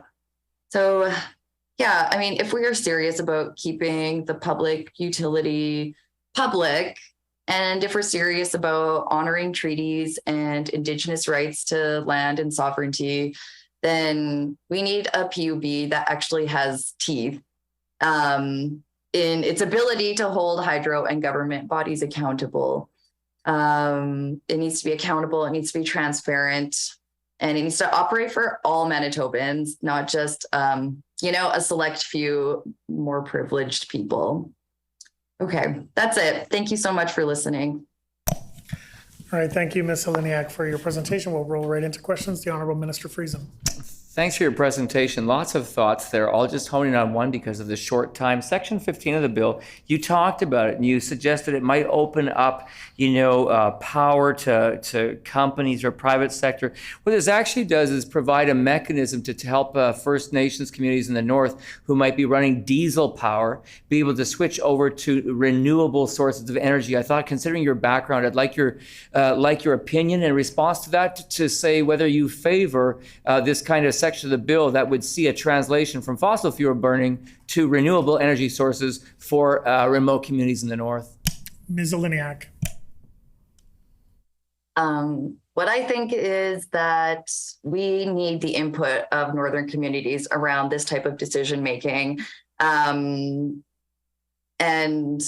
I think that I just don't see how, Bill 36 would in any way open or invite those kinds of conversations to be had. And it just seems like a barrier to discussing different energy options. And yeah, I would say that I still feel like this bill is like a really scary precedent that isn't an invitation to collaboration and working together. It's, a barrier. And for that reason, yeah, I think it should be dismissed.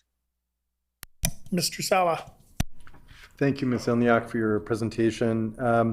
You should be concerned about that aspect of the bill which you referenced, which is the loss of the monopoly. There's a section of the bill here, 15.2C, establishing terms or conditions under which a person other than the corporation may engage in the retail supply of power pursuant to a regulation made under this subsection, and that's offering the Lieutenant Governor and Council those powers to make changes under regulation. So it does open the door wide open. You are right to be concerned about that. That is a significant concern. I do just want to ask you, given your work with the Manitoba Energy Justice Coalition, to comment on, maybe elaborate a little bit further on some of your concerns about how Bill 36 will impact the ability of northern communities, rural communities to have a say in decisions at Manitoba Hydro. And before you reply, Ms. Eleniak, I'll just ask the member to try to keep it to 30 seconds. Ms. Eleniak. Thanks. Yes, I feel like, I don't know, to kind of just echo what I've already been saying, I think that this bill is, going to serve as a block rather than an invitation to these conversations. I think that it is really important to understand that the harms have not been experienced equally between northern communities and the south. And I really feel like the more we hear about it, the more we invite those voices to come and speak, we're going to see how important it is to find a different way to do this, because right now those voices aren't being included at all. And they need to be. And that's going to be the biggest scary thing that comes from this bill. Any further questions from committee? All right, seeing none, then Ms. Eleniak, I'm going to thank you very much for your presentation and for answering the questions and for your time tonight. Thanks so much. That takes me to the end of the list of presenters who had been called in previous nights, so the remaining ones that I'll call from now on, we will have to go through twice. The next presenter is Drew Caldwell, who certainly is no stranger to these hallowed halls. As a former MLA, I'm sure he spent far more time sitting in the chairs around this table than probably anybody else here, except for perhaps the Honourable Minister on my left. But in any case, I welcome you, former MLA Caldwell, to the committee and invite you to make your presentation. You have up to 10 minutes. Thank you very much. I'll be brief. I think the two nights of committee hearings that have taken place so far really do reflect Manitobans' opinions and views on this piece of legislation, both from industrial users, which have potentially catastrophic implications for our economy and the job opportunities in Manitoba, as well as individual users, residential users.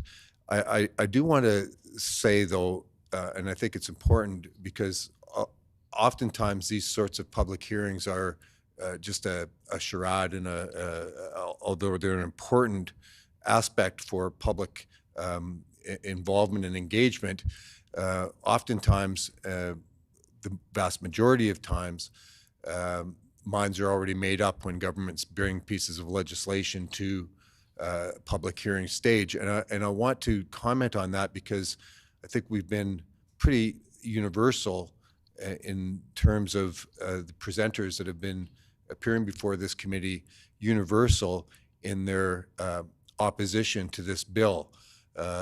Industrial users, businesses, individuals, homeowners, consumer associations, public interest groups are universally panning this legislation. And there's a significant, that has significant force and ought to have significant force. And I want to, particular government MLAs, I want to remind those MLAs that these hearings shouldn't be a charade. These hearings should have some meaningful impact on decision making and on the contents of pieces of legislation that are brought forward. And I will say that in my time at this legislature, and in my time introducing bills before the legislature, we did, and I did, as a minister, change legislation based upon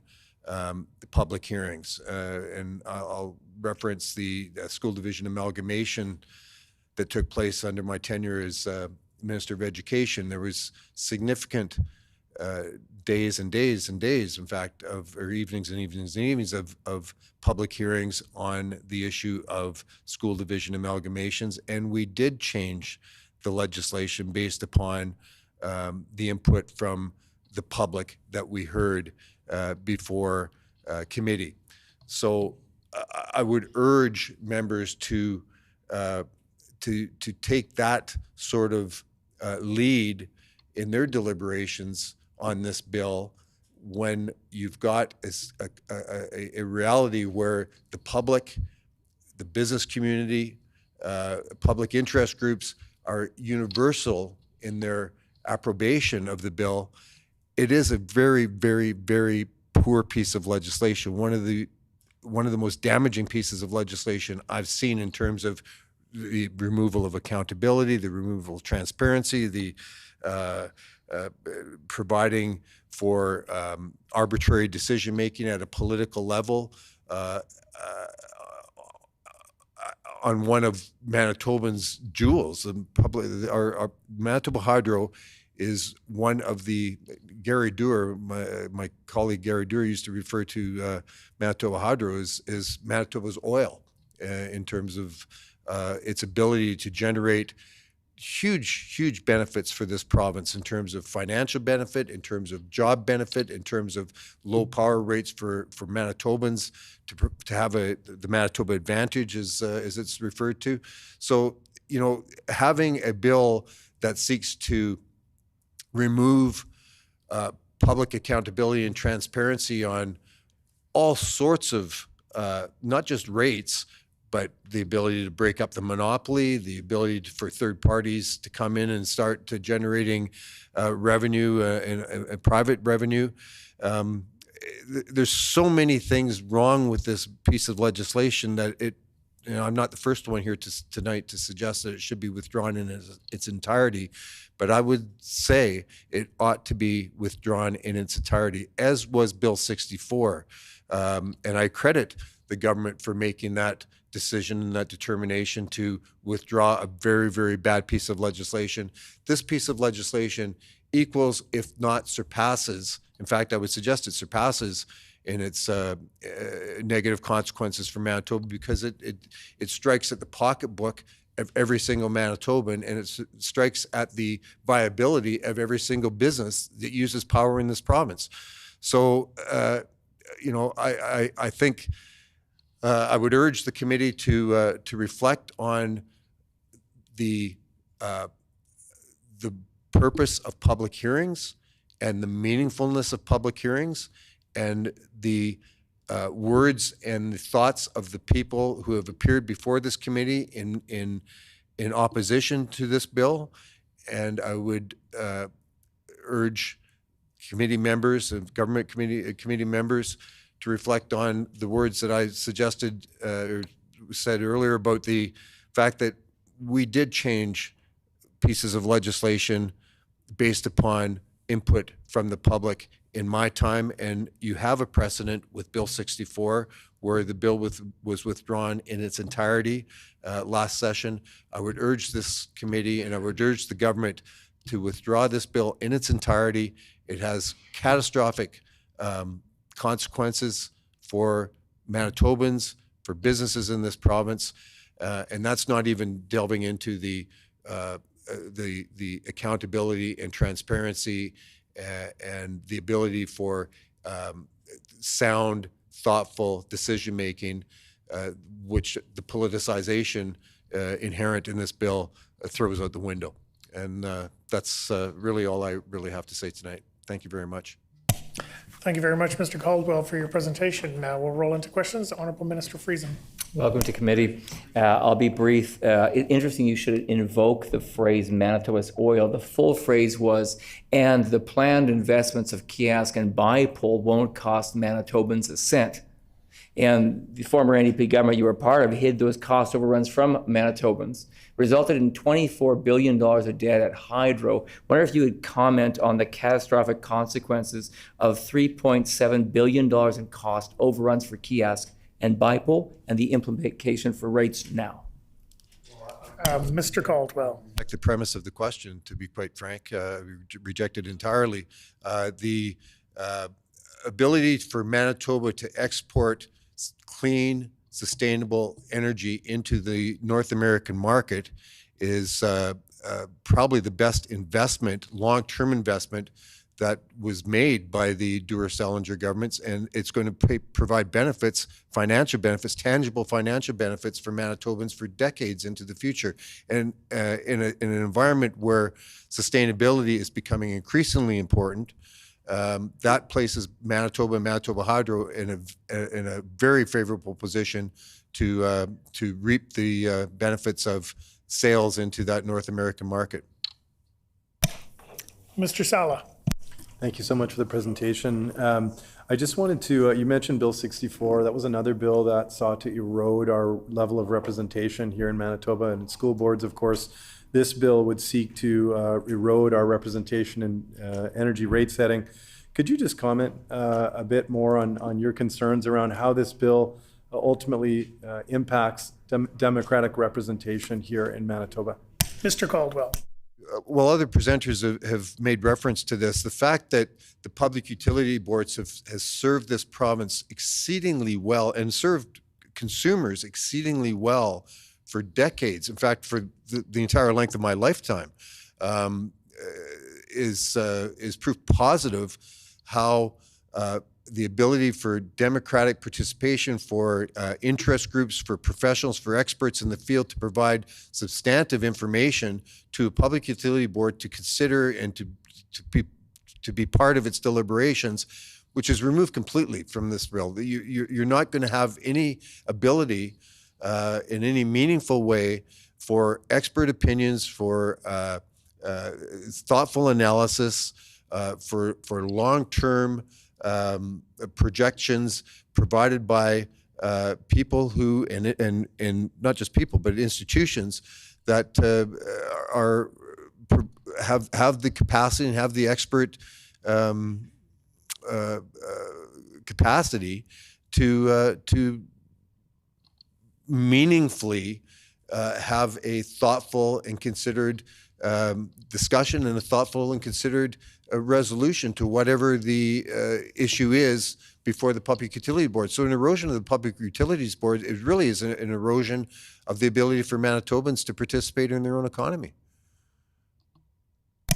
Further questions? All right, seeing none, I'm going to thank you once again on behalf of the committee for your presentation this evening. It was an honor to have a former MLA come and present to committee. Thank you very much. And I would again.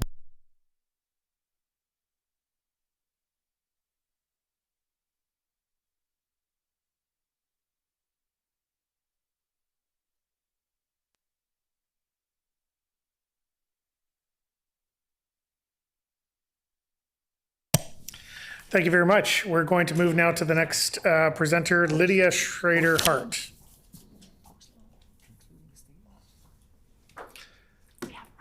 Lydia Schrader-Hart is available online, so we'll just give a moment to have them connected.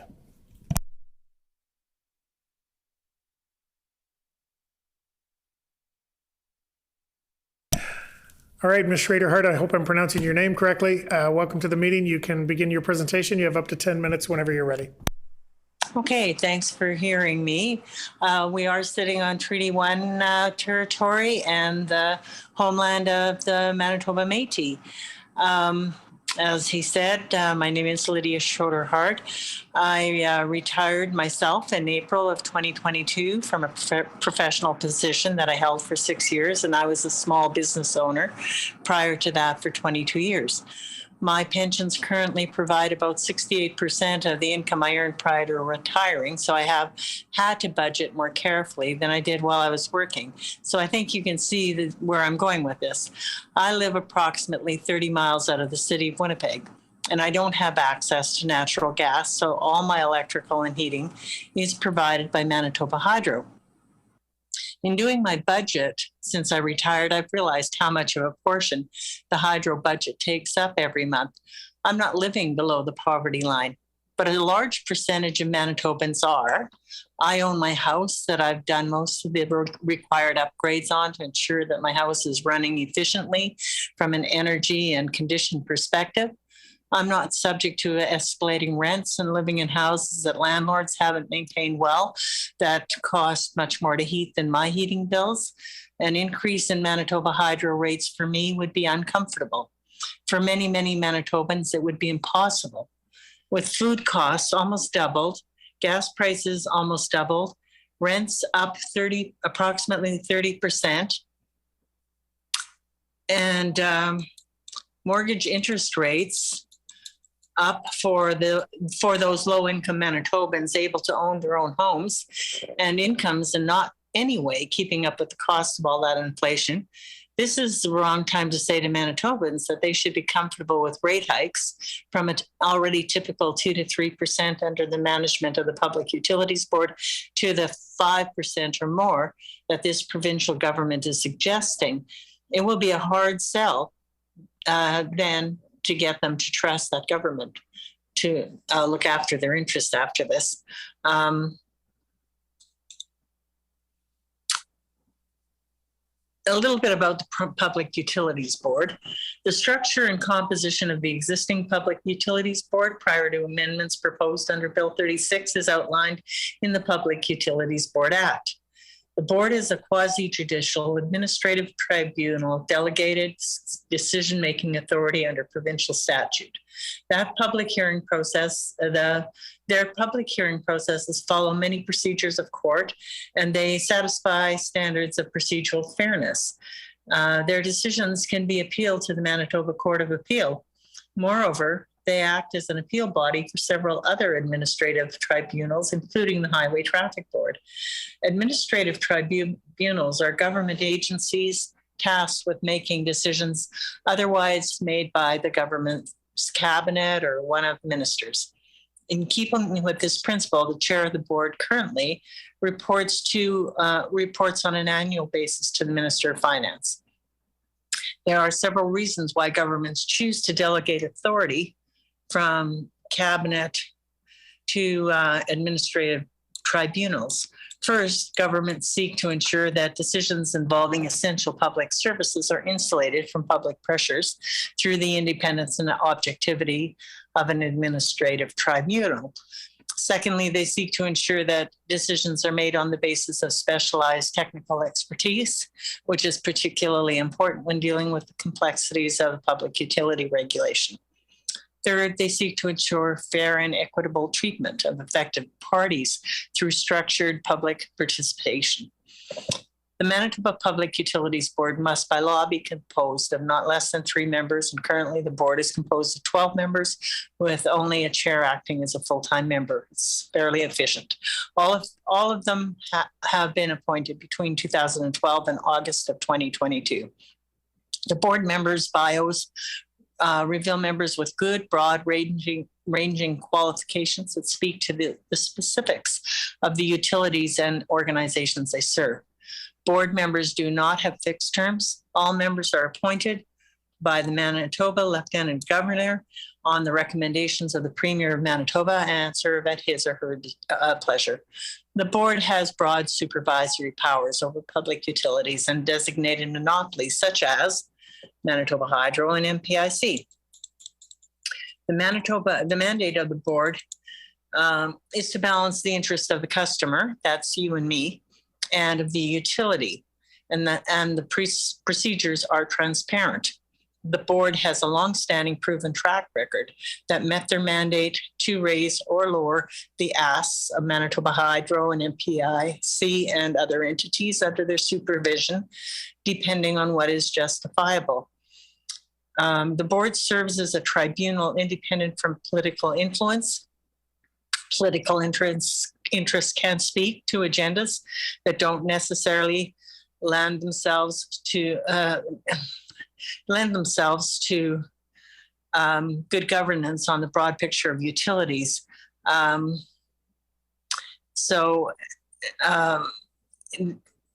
Also, the ultimate interest of the broad base of customers, as has been shown by polls taken in the past couple of months. There's decreasing dissatisfaction and non-confidence in a broad base of customers, according to those polls. The pub traditionally has been recommending rate increases up to approximately 3%. The pub currently also supervises over Stitco Utilities, Centra Gas, Manitoba Water Services Board Act, Municipal Act for Sewer and Water, excluding the City of Winnipeg, the City of Winnipeg Charter, Crown Corporation Governance and Accountability Act, Gas Allocation Act, and Gas Pipeline Act. Proposed amendments to Bill 36 affect many of those entities to effectively give legislation direct governing without the requirement for disclosure to the public and input from the public. Transparency is a big concern.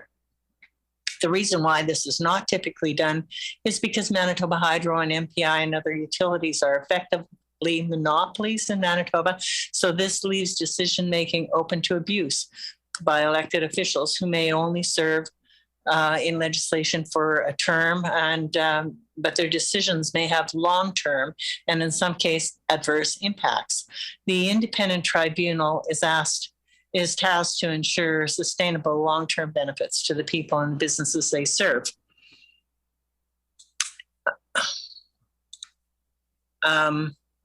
About Crown corporations, why a Crown corporation? Well, this is the other part of this. Crown Corporation is a hybrid between governmental body and private enterprise, and it's owned by the state, but operates at arm's length from government. It operates in a business or commercial capacity that can at times conflict with the government's policy mandate. It's generally created to fill a mandate necessary to the public interest, but not feasible to be met by private sector for the public good. In the interest of Manitoba Hydro, it's essentially a monopoly that could abuse its monopoly position if it was operating as a private sector industry, thereby putting the ratepayer, residential, and commercial customers at risk. This is regulated and supervised by the PUB to prevent such an occurrence, while also forging a solid business plan for the utility. Analysis has been very recently completed by Efficiency Manitoba, confirming all of that, along with some productive recommendations. About the customers, well, rising gas, food, and construction materials prices and rental rates have all gone up sharply. Mortgage interest rates are higher, which will prevent more people from getting into the housing market. Wages and pensions have not kept up with all that inflation, and investments have tanked in the face of economic climate. This is a worldwide phenomenon. This is not just a Manitoba situation. We do have to be responsible fiscally, but we also have to be realistic about how to address the challenges.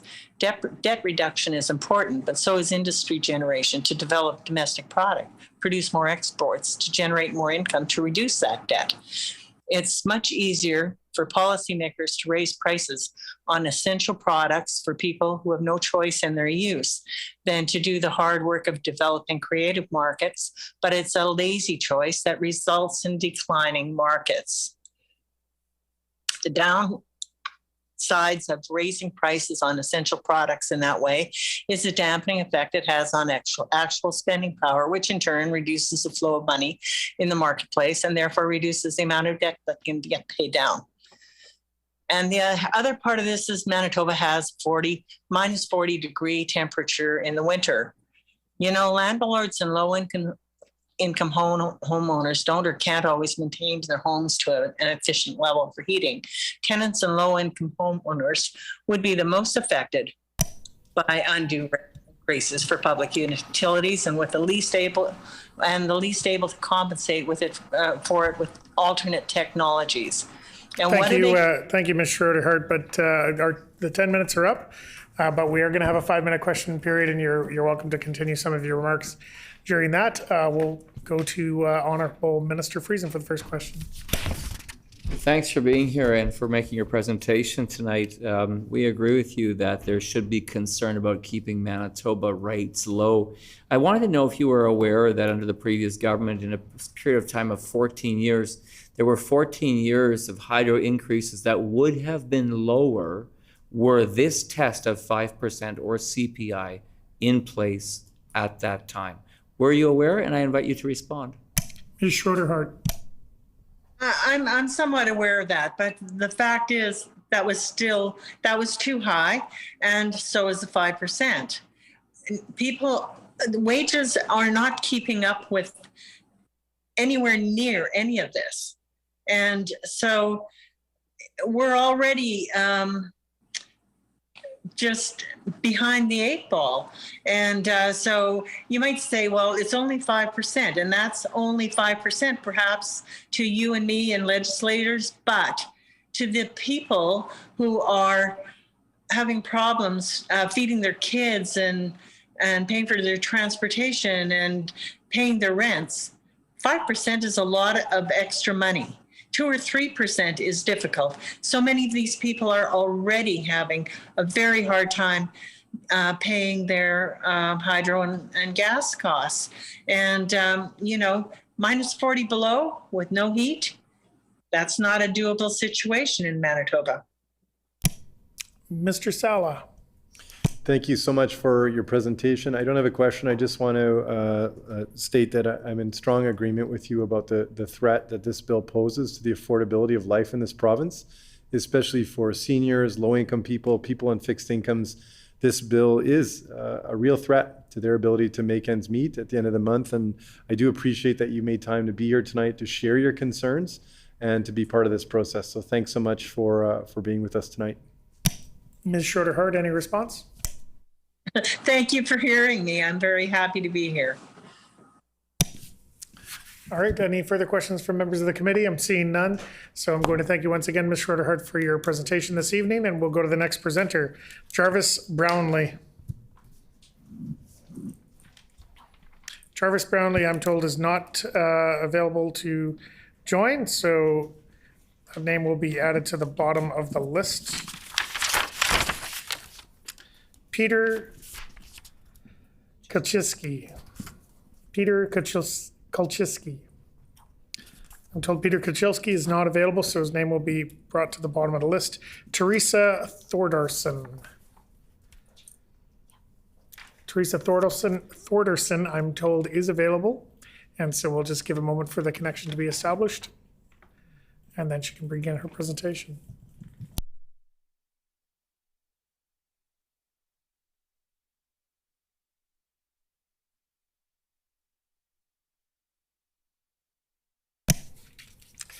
Welcome, Ms. Thordarson. I can see you on the screen, and soon we'll be able to hear you. You can begin with your presentation whenever you're ready. You have up to 10 minutes. Wonderful. Thank you for having me. Thank you to the committee for providing this public hearing. I'm speaking tonight as a private citizen. I am a young person. I am hoping to make my life here in Manitoba.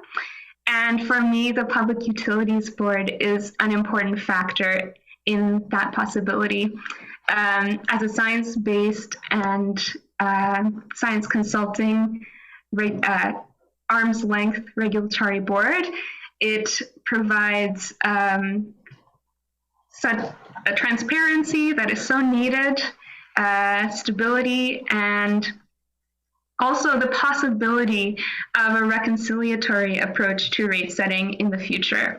I feel like Bill 36 is a conversation that is taking us backwards. It is a threat to that possibility, and it should be withdrawn in its entirety.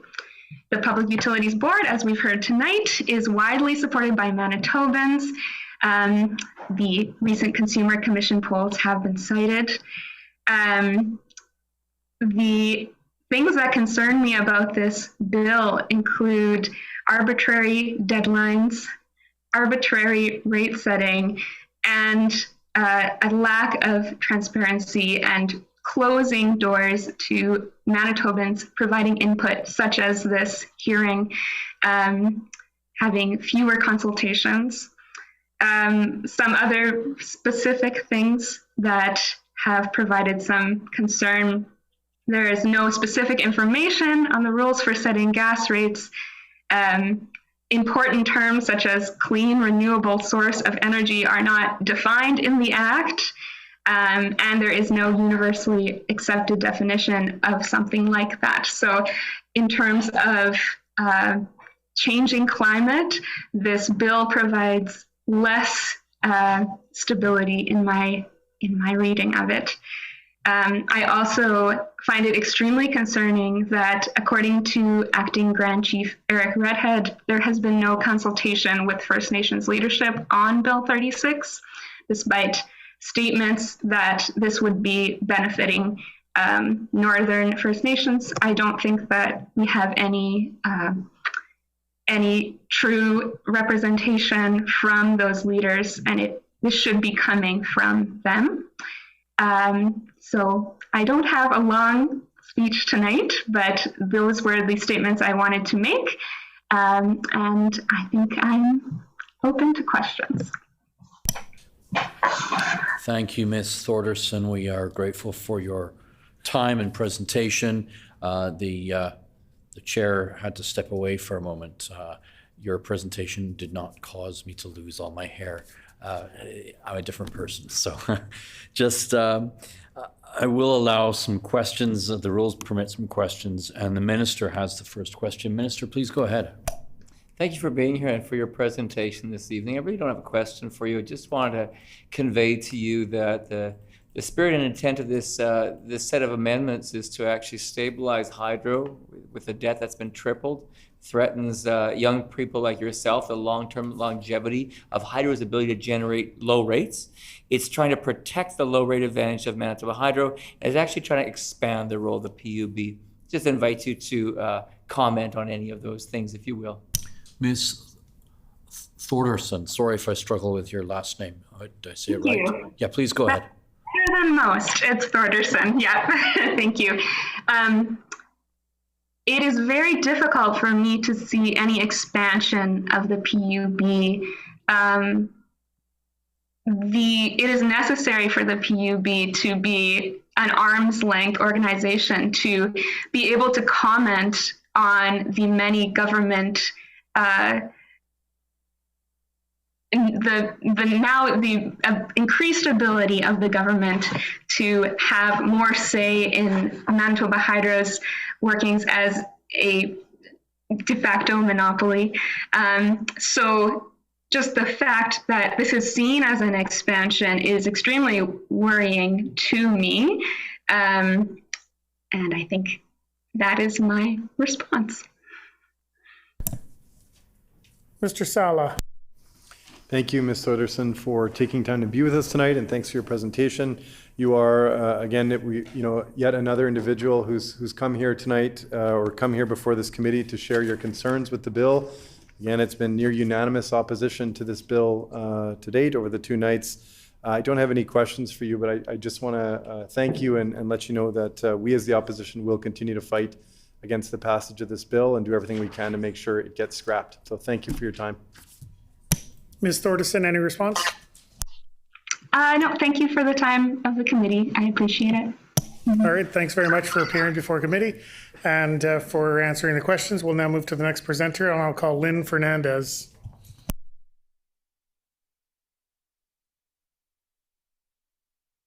I'm told that Lynn Fernandez is attending virtually, and once we get them connected, we'll be able to proceed.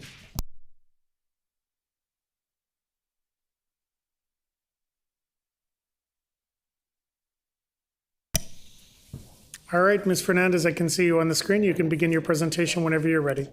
Thank you. I'm concerned about how Bill 36 erodes the transparency and independent oversight of the Public Utility Board. This concern was highlighted this summer as I spent time in Europe while energy costs skyrocketed, causing political and social unrest. Millions of people are facing an uncertain winter as privately owned and deregulated energy companies in the UK rake in huge profits at the same time as families are having to choose between eating and heating. Now, France has nationalized its energy providers in order to control things better, and as a result, is in better shape than other countries.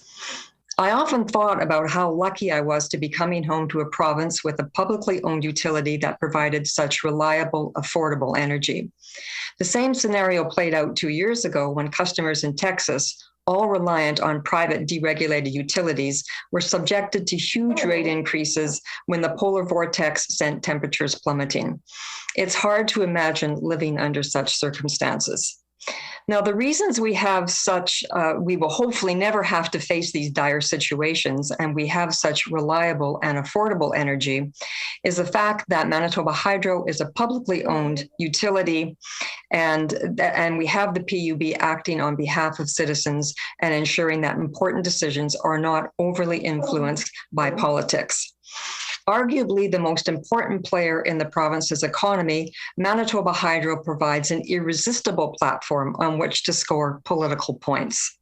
Looking at the controversy around, for example, the Nelson River Hydroelectric Project demonstrates that many of the issues being debated today, such as project mismanagement, too much debt, not enough demand for power to justify new developments, and lack of consideration for First Nation communities, have all been part of past political debates. Nonetheless, the excellent service Manitoba's settler community enjoys, whether industrial or residential users, is a result of the considerable investments made by Manitoba Hydro in its 15 generating stations and transmission lines that were paid for with debt financing. In fact, Manitoba Hydro had single-digit debt ratios between 1970 and 95, and the sky did not fall. I contend that the Crown is not overly indebted and that the investments it has made in Kiosk and Bipole 3 reinforce Hydro's ability to provide renewable energy to Manitobans in an increasingly carbon-restrained environment. The PUB's 2014 Needs for and Alternatives to report did not highlight single-digit equity ratios as a risk when Kiosk was approved. And I can only speculate that maybe that's why you want to limit the PUB, because you didn't like the decisions that it made. But at the same time, bond rating agencies felt the same way. They did not have any problem with those debt equity ratios, and that finding has been confirmed several times over recent years. It does not, therefore, make sense to force Hydro to adopt rate increases to support a 75-25 debt equity target when the Crown has no problem accessing the financial market with much higher ratios and is able to borrow at low interest rates. In fact, in 2020, the province issued 300 million Century bonds on behalf of Manitoba Hydro that pay less than 3%. It is also important to note that the 2014 NFAT report noted the considerable payments that were going to flow to the province from the Kiosk project, a prediction that has proven accurate, as I understand that in July of this year, it was anticipated that Hydro would deliver at least $500 million in fees, surcharges, and taxes. Back to the NFAT report of 2014, it recommended that, and I quote, "The government of Manitoba direct a portion of the incremental capital taxes and water rental fees from the development of the Kiosk project to be used to mitigate the impact the rate increases on lower income consumers, Northern and Aboriginal communities. Also, that Manitoba Hydro relax its 75-25 debt to equity ratio to moderate its proposed rate increase," unquote. I believe that this advice provided in 2014 is still valid today. It is also an excellent example of how the PUB looks at all stakeholders' concerns and is able to recommend rate increases that meet the needs of the Crown with fair increases. So to conclude, the PUB serves an invaluable service to Manitobans by providing expert, independent analyses that balance the interest of all of us, including the Crown. It is crucial that the nonpartisan guidance it provides not be diminished. I cannot see the value Bill 36 will provide and worry about Manitoba Hydro being subjected to more political influence. There has to be a balance between the debates that take place between political parties and the measured, impartial expert opinions that inform PUB decisions. So I would respectfully request that you not table Bill 36. Thank you. Thank you, Ms. Fernandez, for your presentation. We'll roll into questions. The Honourable Minister Friesen. Thank you. Bill 36 is our government's approach to try to do three things at once: to give the PUB an appropriate role, even expand their powers in some way, try to keep rates low, even in a time of rising interest rates, and also besides that, to help Hydro do things like finish its IRP. And I just wanted to ask you to comment a little bit more. We also are very concerned about what we see rising prices in utilities in places like Europe. Comment on Manitoba's low rate advantage being the second lowest utility rate in North America. Ms. Fernandez. I'm not sure I understand if that's a question or just a request for me to expand my appreciation of, I guess, having hydro, having a regulated, publicly owned utility. But I think it's important to note that it needs to be balanced. We do have to have an ability to restrict too much political interference, and it doesn't matter. This is a nonpartisan comment. I'm not referring to one party over another. And the PUB does that. The PUB also it could potentially recommend that you reduce rates if need be. It balances the needs of users, whether they be industrial or residential, with the utility. And there's all kinds of examples when the PUB has not recommended things that Hydro wanted to do. For example, it did not allow it to go ahead with Kanawapa. So that potentially could have been a political decision to go ahead with that. So it's not clear to me how the or how Bill 36 expands the PUB. I only see it restricting the PUB. Mr. Sala. Thank you, Ms. Fernandez, for your presentation. I know that the minister, we've had almost 50 presenters now, and again, it's been near unanimous agreement that the bill should be scrapped. And we've heard from expert presenters speaking about their concerns about how this bill will limit the power or the authority of the pub. And yet the minister just again in his question to you asserted that the bill expands the powers of the Public Utilities Board. Can you just comment on his assertion? Ms. Fernandez.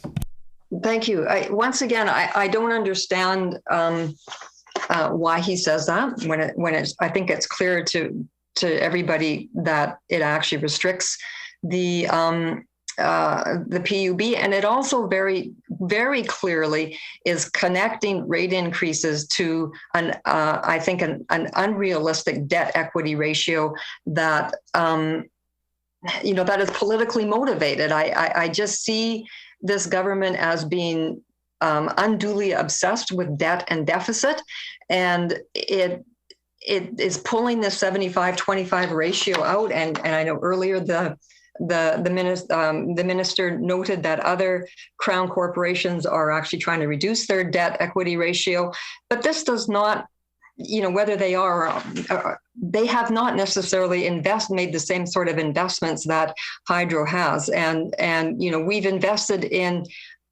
some pretty important capital investments here, like kiosk and bipole, which are going to deliver reliable service to Manitobans for the next 100 years. And the other utilities have not necessarily done that. In fact, Site C has turned out to be a bit of a debacle for BC Hydro. So I don't think it's fair to make those comparisons at all. Okay, I've not seen any further questions from members of the committee. So once again, Ms. Fernandez, I'll thank you for your presentation and for taking time to answer questions from committee members. That takes me to the end of the list of presenters. We have a few that we should call a second time though.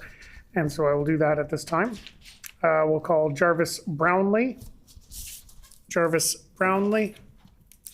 I'm told that Jarvis Brownlee is not available, and so that name will be struck from the list. And Peter Kolchiski. Peter Kolchiski, I am murdering your last name. I'm so sorry. I believe is available, and we'll just give a moment for the connection to be made.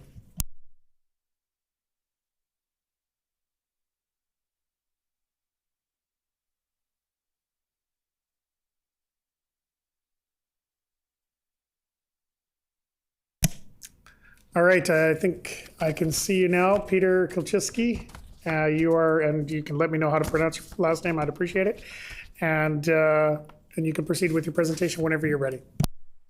Perfect. Thank you so much. And Kolchiski is fine the way you've been saying it. Most people often put an N in there and feel compelled to say Kolchinsky. You haven't done that, so we're good to go. I guess I want to echo, I think, what I've heard from lots of different presenters. I'll try not to repeat, but I think that in Manitoba, we developed a very good oversight set of mechanisms to both, question government's best plan scenarios and hydro's best plan scenarios.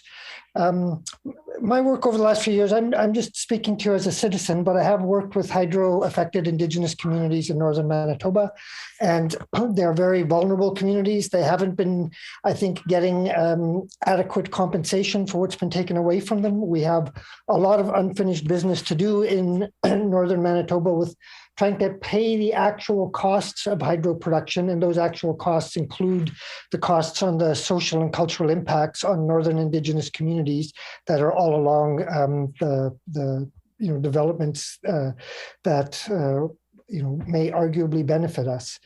I would say that this is, to me, this is poorly crafted legislation, but it's also coming to us at a very bad time.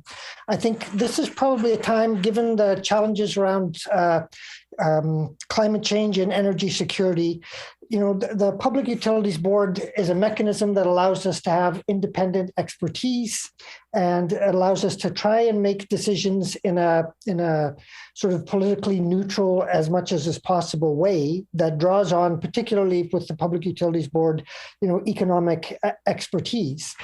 And so I fear that any watering down of its independence and its ability to do what it has been doing is basically watering down kind of an independent check on decision making that the province and most jurisdictions probably desperately need right now, because none of us can really predict what the economic energy future is going to be like in 20 years. Things have changed dramatically in the last 10 years, and I don't expect that's liable to stop. So we've had a very robust system, through the Clean Environment Commission and the Public Utilities Board that allows for independent assessments, arm's length from government, arm's length from the utility. And I should say, I trust neither provincial governments nor the utility, all of which are primarily concerned about painting rosy scenarios so that they can continue to grow and grow and grow. I think that neither body necessarily certainly is going to look at the interests of Indigenous people in Northern Canada, which is a constitutional demand now. They have constitutionally recognized Aboriginal rights, which I think in this province we're still a long ways from getting on board with or really understanding what that means. on the one hand, and then on the other hand, as I've said, there are these extraordinary changes taking place, and so we need, I think, more of a technically robust and independent agency to oversee that. And I think this is exactly the wrong time to be watering down their independence. I note that it's the Public Utilities Board that recommended against the Kanawapa Dam going ahead because of the cost of its production. And the Public Utilities Board also noted that even the Kiosk Dam might not be economically feasible, but it approved it on the basis of sunken costs. There was already enough money that was put in there that the cost of stopping it would have been worse than the costs of going ahead. And so, that tells me that, our processes certainly could probably use improving, but I would say the improving would be probably to be giving the Public Utilities Board more timely reviews of these matters so that there are no such things as sunken costs. I think sunken costs are a travesty, and it's just a corporation going ahead and spending money, assuming they're going to get it approved down the line. So I would say giving the Public Utilities Board increased independence and increased capacity to make, to inform themselves technically about decisions that are made. I also know that in the round of hearings around Kiosk and Bipole 3 and Kanawapa and all of that, the Public Utilities Board had specifically recommended, Hydro review its management decision-making approach. And it had also done something that I think was long overdue in suggesting that First Nations not pay the rate increases that they were approving, that First Nations rates be held at a certain line. And this to me is a very, very important thing. Like, we need to start trying to do something, trying to find revenue streams rather than simple one-time cash payments for Northern Indigenous communities. And I think the Public Utilities Board was coming around to that same perspective. And certainly made one modest attempt to try and do something that would recognize that First Nations communities are ones who are giving up their lands in order to allow these projects to take place, and are having to pay very exorbitant hydro rates, and are not benefiting at all from what's happened on their territories. So I think there's lots of work to be done for the Public Utilities Board as currently constituted, or even given, substantially more independence. But I think this is exactly the wrong time to tie their hands and move in the direction of a less independent Public Utilities Board and more ability to do what they want on the part of either Manitoba Hydro or the provincial cabinet, which I think, the current mechanisms allow some sort of a break on. So, I'm opposed to this legislation. I know that we can cherry pick and say, oh, there's this nice thing and that nice thing in it. I just think it's moving profoundly in the wrong direction for the province. It will hurt vulnerable people who, are on the marginal side of society and for whom small rate increases are a significant part of their budget. But I also think, it means we're into planning strategies that aren't necessarily good for the province as a whole. It's not a time for us to reduce our deliberative powers that we have and the ability of a strong independent body to provide some sober second thought to the plans of the province and the plans of the utility, which can often be very close to each other. So maybe I'll end there. And I was just trying to add something to what other people had said. I've been listening and I've heard a lot of good comments from many people. So thank you. Thank you, Mr. Kaczynski, for your presentation. I'm going to exercise some discretion as chair and ask on behalf of all members of the committee if you could identify the location of the photo that's forming your virtual background. I think we've enjoyed seeing it. If you could just let us know where it is, that would be great. Yeah, this is my fishing hole. So all I'll tell you about it is it's on the Manitoba River. All right, we'll let you have to keep that secret. Then we'll move on to questions. The Honourable Minister Friesen. Well, I'm terribly disappointed now, not for your presentation, but because the chair stole the question that I was planning to ask you, which was what that beautiful backdrop was. It looked to me a bit like Peace Sioux Falls on Paint Lake, except that it's not high enough for Sioux Falls. So I know that you will not want to disclose to us the location of your fishing hole, but I do thank you today for your representation. Thank you for taking the time and for a really extemporaneous and broad series of points that you've made to us tonight. Thank you. Mr. Kolchiski, any response? Yeah, just so this is the Manigatawgan River, and this is not affected by hydro right now. And I do have pictures of Sioux Falls, and I have lots of pictures of damaged rivers. And it is a shocking thing to travel on the Nelson River. Every little curve, every little wind in it, is affected by the fluctuation of the water levels. And so, I like pictures of rivers that haven't been touched, but we have huge shoreline problems all across northern Manitoba, thanks to hydro, that need to be addressed. All right, thank you. Mr. Sala? Thank you so much, Mr. Kolchiski, or Dr. Kolchiski, for your presentation. I want to thank you also for your work as an advocate for hydro-impacted communities and for your work with Weniskatan. I know you've done a lot in this province to support and advocate for hydro-impacted communities, and just want to thank you for that work. And I appreciate your concerns about the way that this bill will impact those voices and their ability to be heard with hydro decisions. So thank you for being here, and thanks for being part of this. Mr. Kolchiski, any response?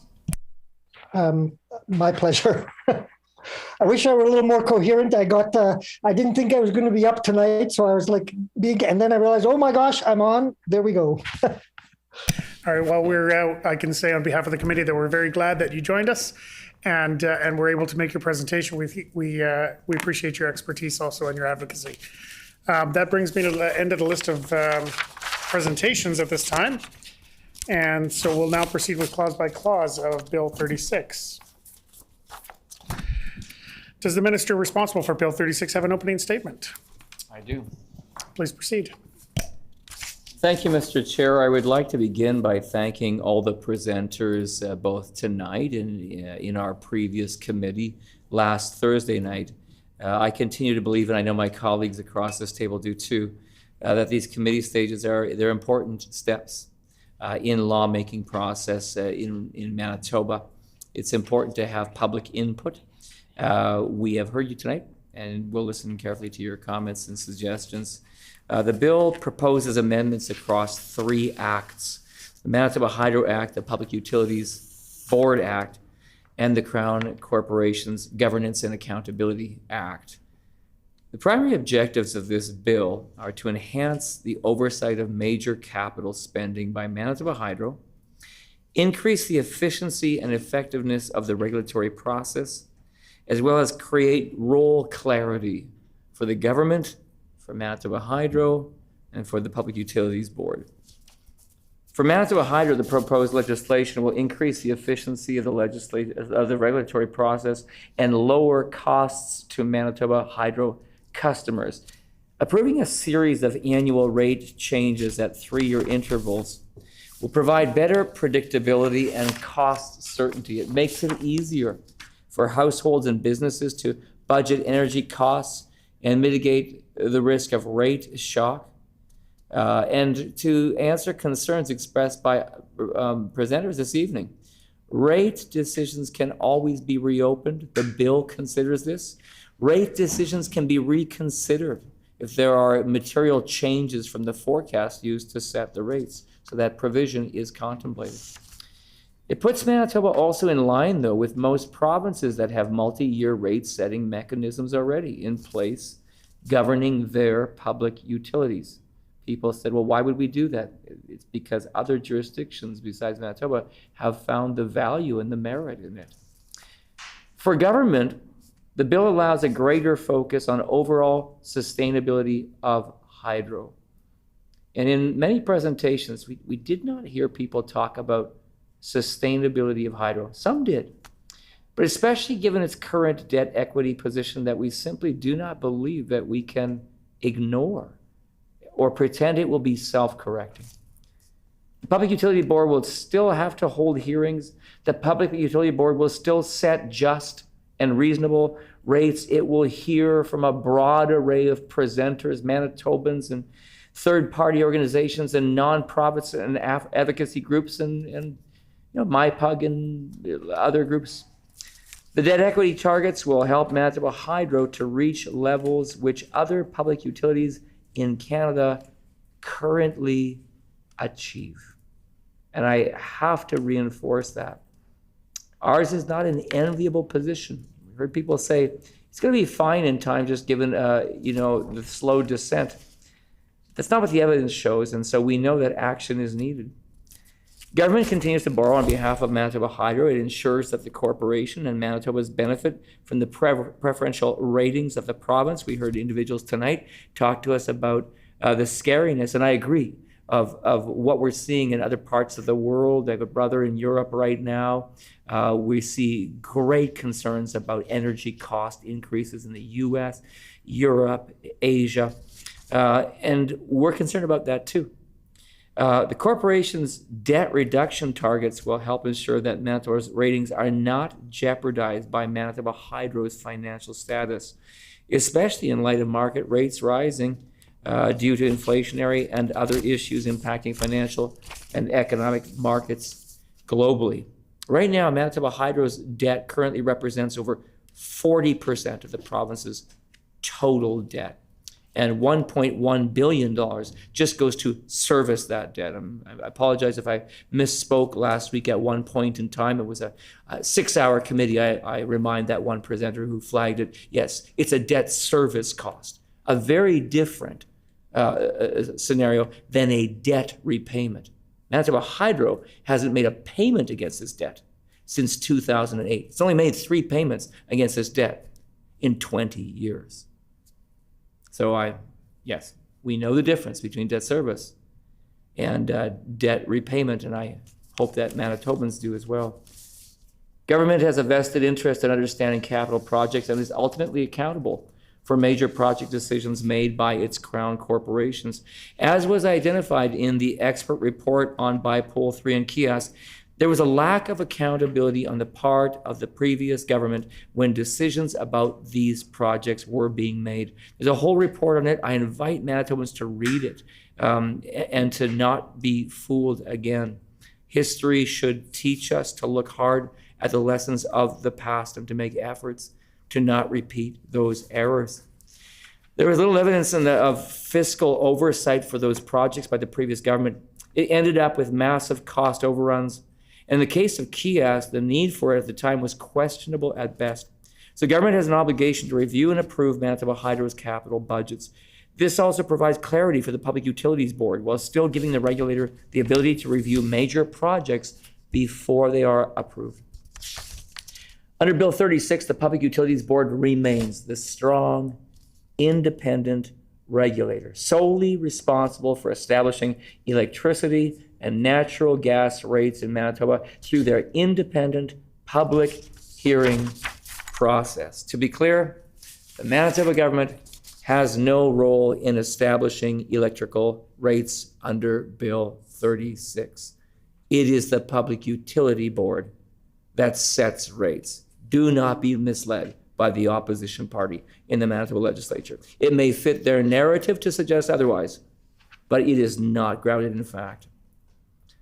The board's oversight will actually increase as the government will now be required to it must refer any proposed development of a new major facility for generating or transmitting power, any new major power purchase from a Manitoba producer, or any major new export contract to the Public Utilities Board for review and recommendations before approval. The preliminary budget for a major project must be reviewed by the Public Utilities Board before significant planning and other costs may be incurred. In addition, Manitoba Hydro will be required to develop and submit for approval a comprehensive integrated resource plan that considers future energy needs and how best to meet those needs. Public utility boards will submit annual budgets and business plans for government approval as a means of increasing transparency and accountability. This will not impact their independence. It does not diminish the effectiveness of the public hearing process. If the Public Utility Board says it needs to grow and have its own expertise in shop, then that's what gets considered by the Treasury Board. Protecting Manitoba's future means addressing today's priorities with an eye on tomorrow. And indeed, many of our presenters spoke about tomorrow, and we also have an eye on the future. This bill ensures Manitoba Hydro is on a sustainable track for Manitobans today and into the future. It promotes accountability and transparency between Hydro, the Manitoba government, and the Public Utility Board. Tonight's committee stage consideration of Manitoba Hydro Amendment and Public Utilities Amendment Act allows us to continue progress on our government's priority to strike the right balance of ensuring that Manitoba Hydro is on the right path to improved financial health, protecting Manitobans from rate shocks, keeping hydro rates affordable in Manitoba, and maintaining the independent, effective Public Utilities Board. I have one amendment that I hope to introduce in a few minutes that will bring further clarity to one section of the bill that was referenced, and I look forward to doing that in a few minutes. I'm looking forward to this continued debate on Bill 36 in the Manitoba Legislature, and I thank everyone for their efforts to present a committee. We thank the minister. Does the critic from the official opposition have an opening statement? Mr. Sala. Thank you, Mr. Chair. I just want to begin by putting on the record that the statement that was just shared by the minister responsible for hydro can only be described as Orwellian. What's up is down, what's black is white. Reductions in hydro and the pub's independence is actually an increase in the pub's independence. It's must be incredibly confusing for the 40 or so presenters who just made time to come speak to this committee to hear the minister characterize this bill in the way that he just characterized it, as though this is somehow, going to protect rates in the province, going to make life more affordable. It must be downright confusing, because every single presenter unanimously stated that this bill is bad for Manitoba. And I can't imagine what it's been like for the minister to have to sit through that many presentations, which were not organized by the opposition party, which have no connection to us, which was simply the independent voices of many Manitobans, including a huge number of experts who've come to him tonight and on Thursday to outline their concerns with this bill. It must have been a very difficult 2 days, and there's no way to spin his way out of it. He's heard this over and over and over again, and I hope that one of the presenters, Mr. Caldwell, I think made an important point, which is that, partisanship aside, this committee and what we've heard over Thursday night and over tonight, which was unanimously in opposition to this bill, I think it's everyone here should be hopeful that this government is listening. And I hope that the MLAs here at the table, the ministers, have heard what presenters have brought forward and will seek to take that back to the cabinet table, to have conversations with the premier and others in positions of influence within their government to state this bill is not welcome in Manitoba. Manitobans do not want this bill to pass. They should be questioning why they're continuing to push this bill forward against such an incredible amount of opposition. I hope that the minister takes something away from these 2 nights. I hope that he's learned something in listening to the experts and the many Manitobans who've presented to us. We've heard from dozens of presenters representing a broad cross-section of Manitobans. The overwhelming consensus is that Bill 36 unnecessarily interferes in the independent rate-setting process of the Public Utilities Board, and it will cost us more money. Bill 36 allows this government to set hydro rates at the cabinet table. The minister can continue to refute that as many times as he'd like, but Manitobans have spoken clearly over and over and over again at this committee. This bill represents the total and complete politicization of hydro rate setting in this province. It weakens the role of the Public Utilities Board as it moves us away from independent rate setting and gives government the power to increase hydro rates without expert oversight. And to make matters worse, they're looking to increase hydro rates in the middle of an affordability crisis, as we've heard many presenters speak to over this evening and Thursday. Manitobans are struggling to get by. This bill is a hydro rate increase bill. It's a piece of legislation that serves to figure out how we can increase hydro rates as quickly as possible. I'd suggest that is the last piece of legislation this government or any government should be bringing forward at this point in our province's history. Bill 36 is a continuation of this government's attack on Manitoba's crown jewel, Manitoba Hydro. We know that their plan involves hiking Manitobans' hydro rates and opening up Manitoba Hydro for further privatization. This short-sighted plan will only make Manitobans' lives more expensive and our province worse off. This committee tonight shows the importance of the democratic process, and I need to emphasize that at our last sitting of this committee, the government attempted to close this committee before all presenters had brought forward their concerns. They attempted to close it down. It was an incredibly disappointing experience for me as a legislator who's been here for only a matter of years, to see the unwillingness of this government to listen to Manitobans who'd taken the time to come sign up for a committee to put together presentations, that they were willing to try to silence those voices, was deeply concerning to me. And I know it was deeply concerning to many, many Manitobans who reached out to me after Thursday's proceedings to state their concern with what this government and this minister tried to accomplish. I'd like to thank any and all presenters who've come on Thursday night and this evening for contributing their voices and their perspectives by speaking to this important issue, this bill, and for contributing to the democratic process. Community members such as yourselves have clearly demonstrated to this government that they should withdraw Bill 36. Thank you. We thank the member. During the consideration of a bill, the enacting clause and the title are postponed until all other clauses have been considered in their proper order. Also, if there is agreement from the committee, I, the chair, will call clauses in blocks that conform to pages, with the understanding that we will stop at any particular clause or clauses where members may have comments, questions, or amendments to propose. Is that agreed? Agreed. So clauses 1 and 2 pass.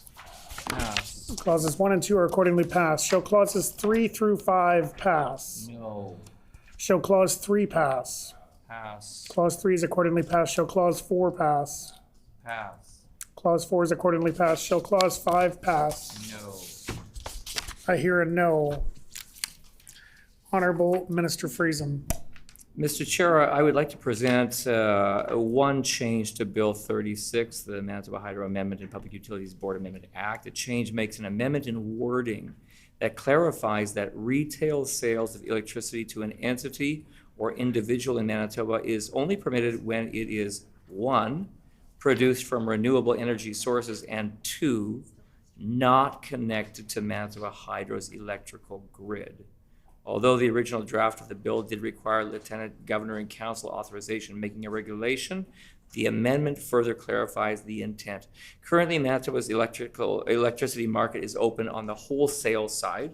Manitoba Hydro can buy wholesale power from anyone, but limited to only Manitoba Hydro on the retail provision of power throughout the province. Manitoba Hydro has a monopoly on selling power to retail customers. The intent of the legislation is to allow for the retail sale of power to entities other than Manitoba Hydro who are not connected to the electrical grid and are producing renewable electricity, which is what the committee stage amendment reflects. An example of this could be the 4 First Nations off-grid communities in northern Manitoba not connected to Manitoba Hydro's electrical grid. Those communities currently are serviced by diesel-generated electricity that create both environmental and economic challenges. Considerable work has already been done studying options that would eliminate or reduce diesel use in these communities through adoption of renewable energy sources. The provision in Bill 36 as intended could support the economic business case for these renewable options, as well as address reconciliation objectives of the province. The existing provision of section 15(2) sub 2 reads as follows. B, authorizing the retail supply of power by persons other than the corporation in circumstances where 1, the supply or distribution of power does not involve an interconnection with the corporation's transmission or distribution system, or 2, the power is generated from a clean, renewable source of energy or for research or experimental purposes.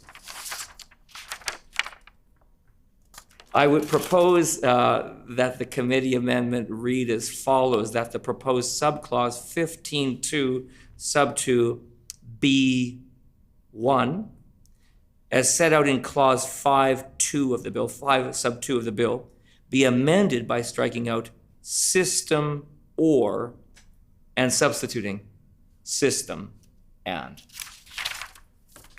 It has been moved by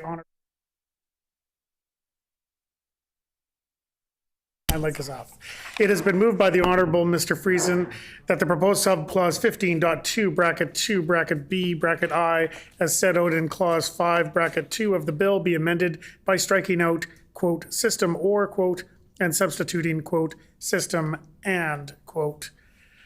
The amendment is in order. The floor is open for questions. Seeing no question, is the committee ready for the question? Question.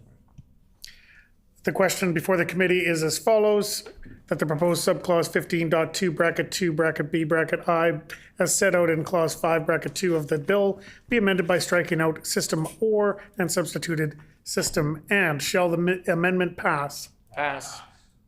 The amendment is accordingly passed. Mr. Sala. Just like to ask a question about an aspect of some language within this clause. We haven't passed clause 5 yet, so we can still consider clause 5 as amended. If I understand correctly, we are currently discussing, no, the amendment passed, but clause 5 as amended has not yet passed. So Mr. Sala on clause 5 not yet, or clause 5 as amended.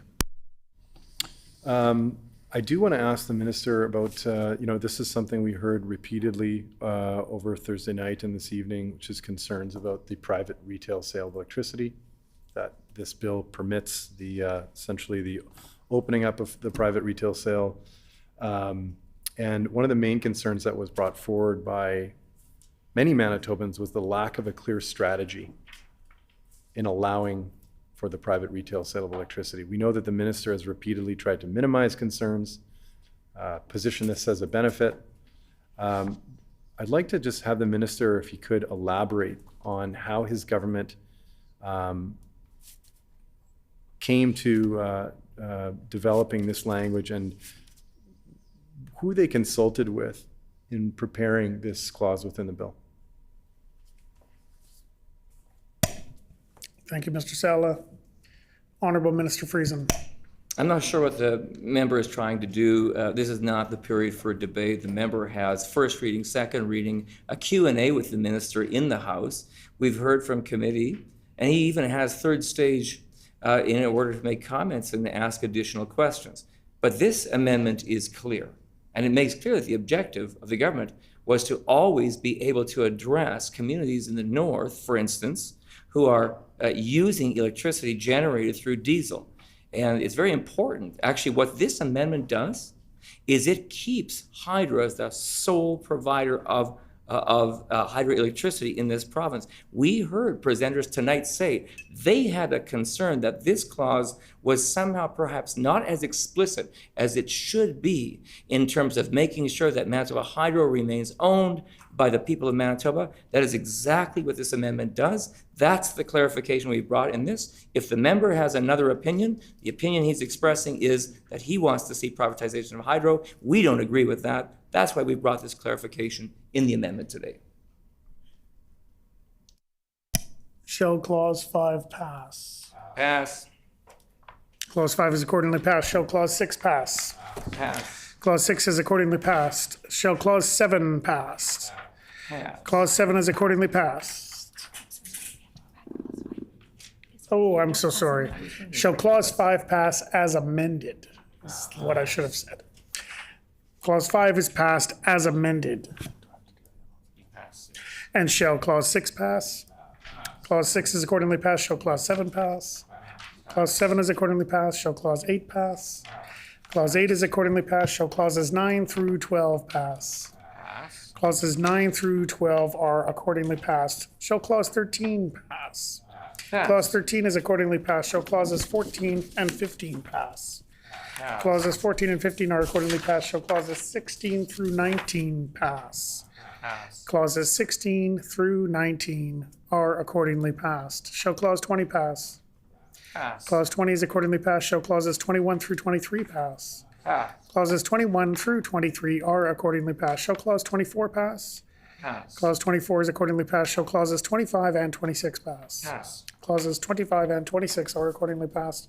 Shall clauses 27 through 30 pass? Pass. Clauses 27 through 30 are accordingly passed. Shall clauses 31 and 32 pass? Pass. Clauses 31 and 32 are accordingly passed. Shall clause 33 pass? Pass. Clause 33 is accordingly passed. Shall clause 34 pass?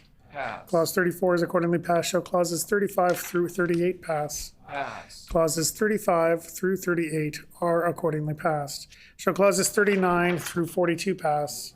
Pass. I hear a no. Shall clause 39 pass? Pass. I hear a no. Clause 39. The Honorable Mr. Salah. Thank you so much, Mr. Chair. I have a question for the minister regarding, this is regarding clause 39. This pertains to the debt to equity targets, debt to capitalization ratios, that are outlined within the bill. I just want to give the minister an opportunity. He did hear over the last couple days, Thursday and this evening, that there's significant concerns with the debt to equity targets that this bill will force hydro to achieve by 2035 and 2040. And I just want to give the minister an opportunity to respond to those concerns. Why does his government know what hydro's financial needs will be by 2035? Where did they get those insights? And why do they know more than what the Public Utilities Board has assessed the need for an alternative to hearing?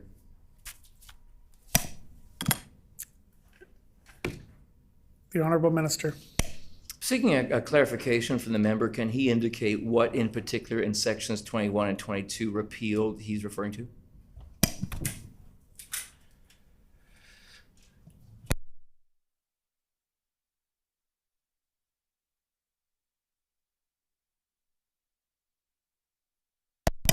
Mr. Salah. I'm simply asking a question about clause 39. So if the minister wants, I'm happy to repeat the question. Maybe I've got the number wrong. I think there might be a mix-up of the numbers. We'll just get that clarified one moment.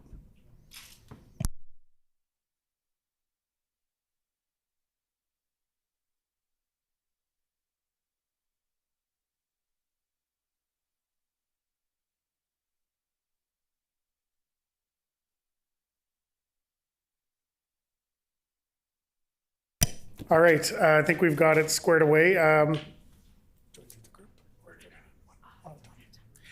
Shall clause 39 pass?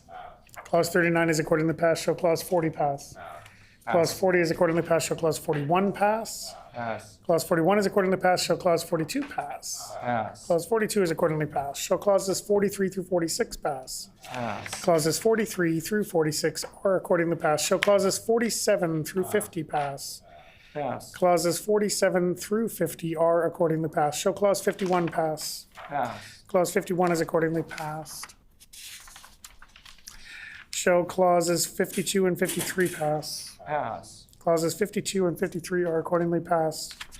Shall clauses 54 through 56 pass? Pass. Clauses 54 through 56 are accordingly passed. Shall clauses 57 through 63 pass? Pass. Clauses 57 through 63 are accordingly passed. Shall clause 64 pass? Pass. Clause 64 is accordingly passed. Shall clauses 65 and 66 pass? Pass. Clauses 65 and 66 are accordingly passed. Shall the enacting clause pass? Pass. The enacting clause is accordingly passed. Shall the title pass? Pass. The title is accordingly passed. Shall the bill as amended be reported? Agreed. Agreed. The bill shall be reported as amended.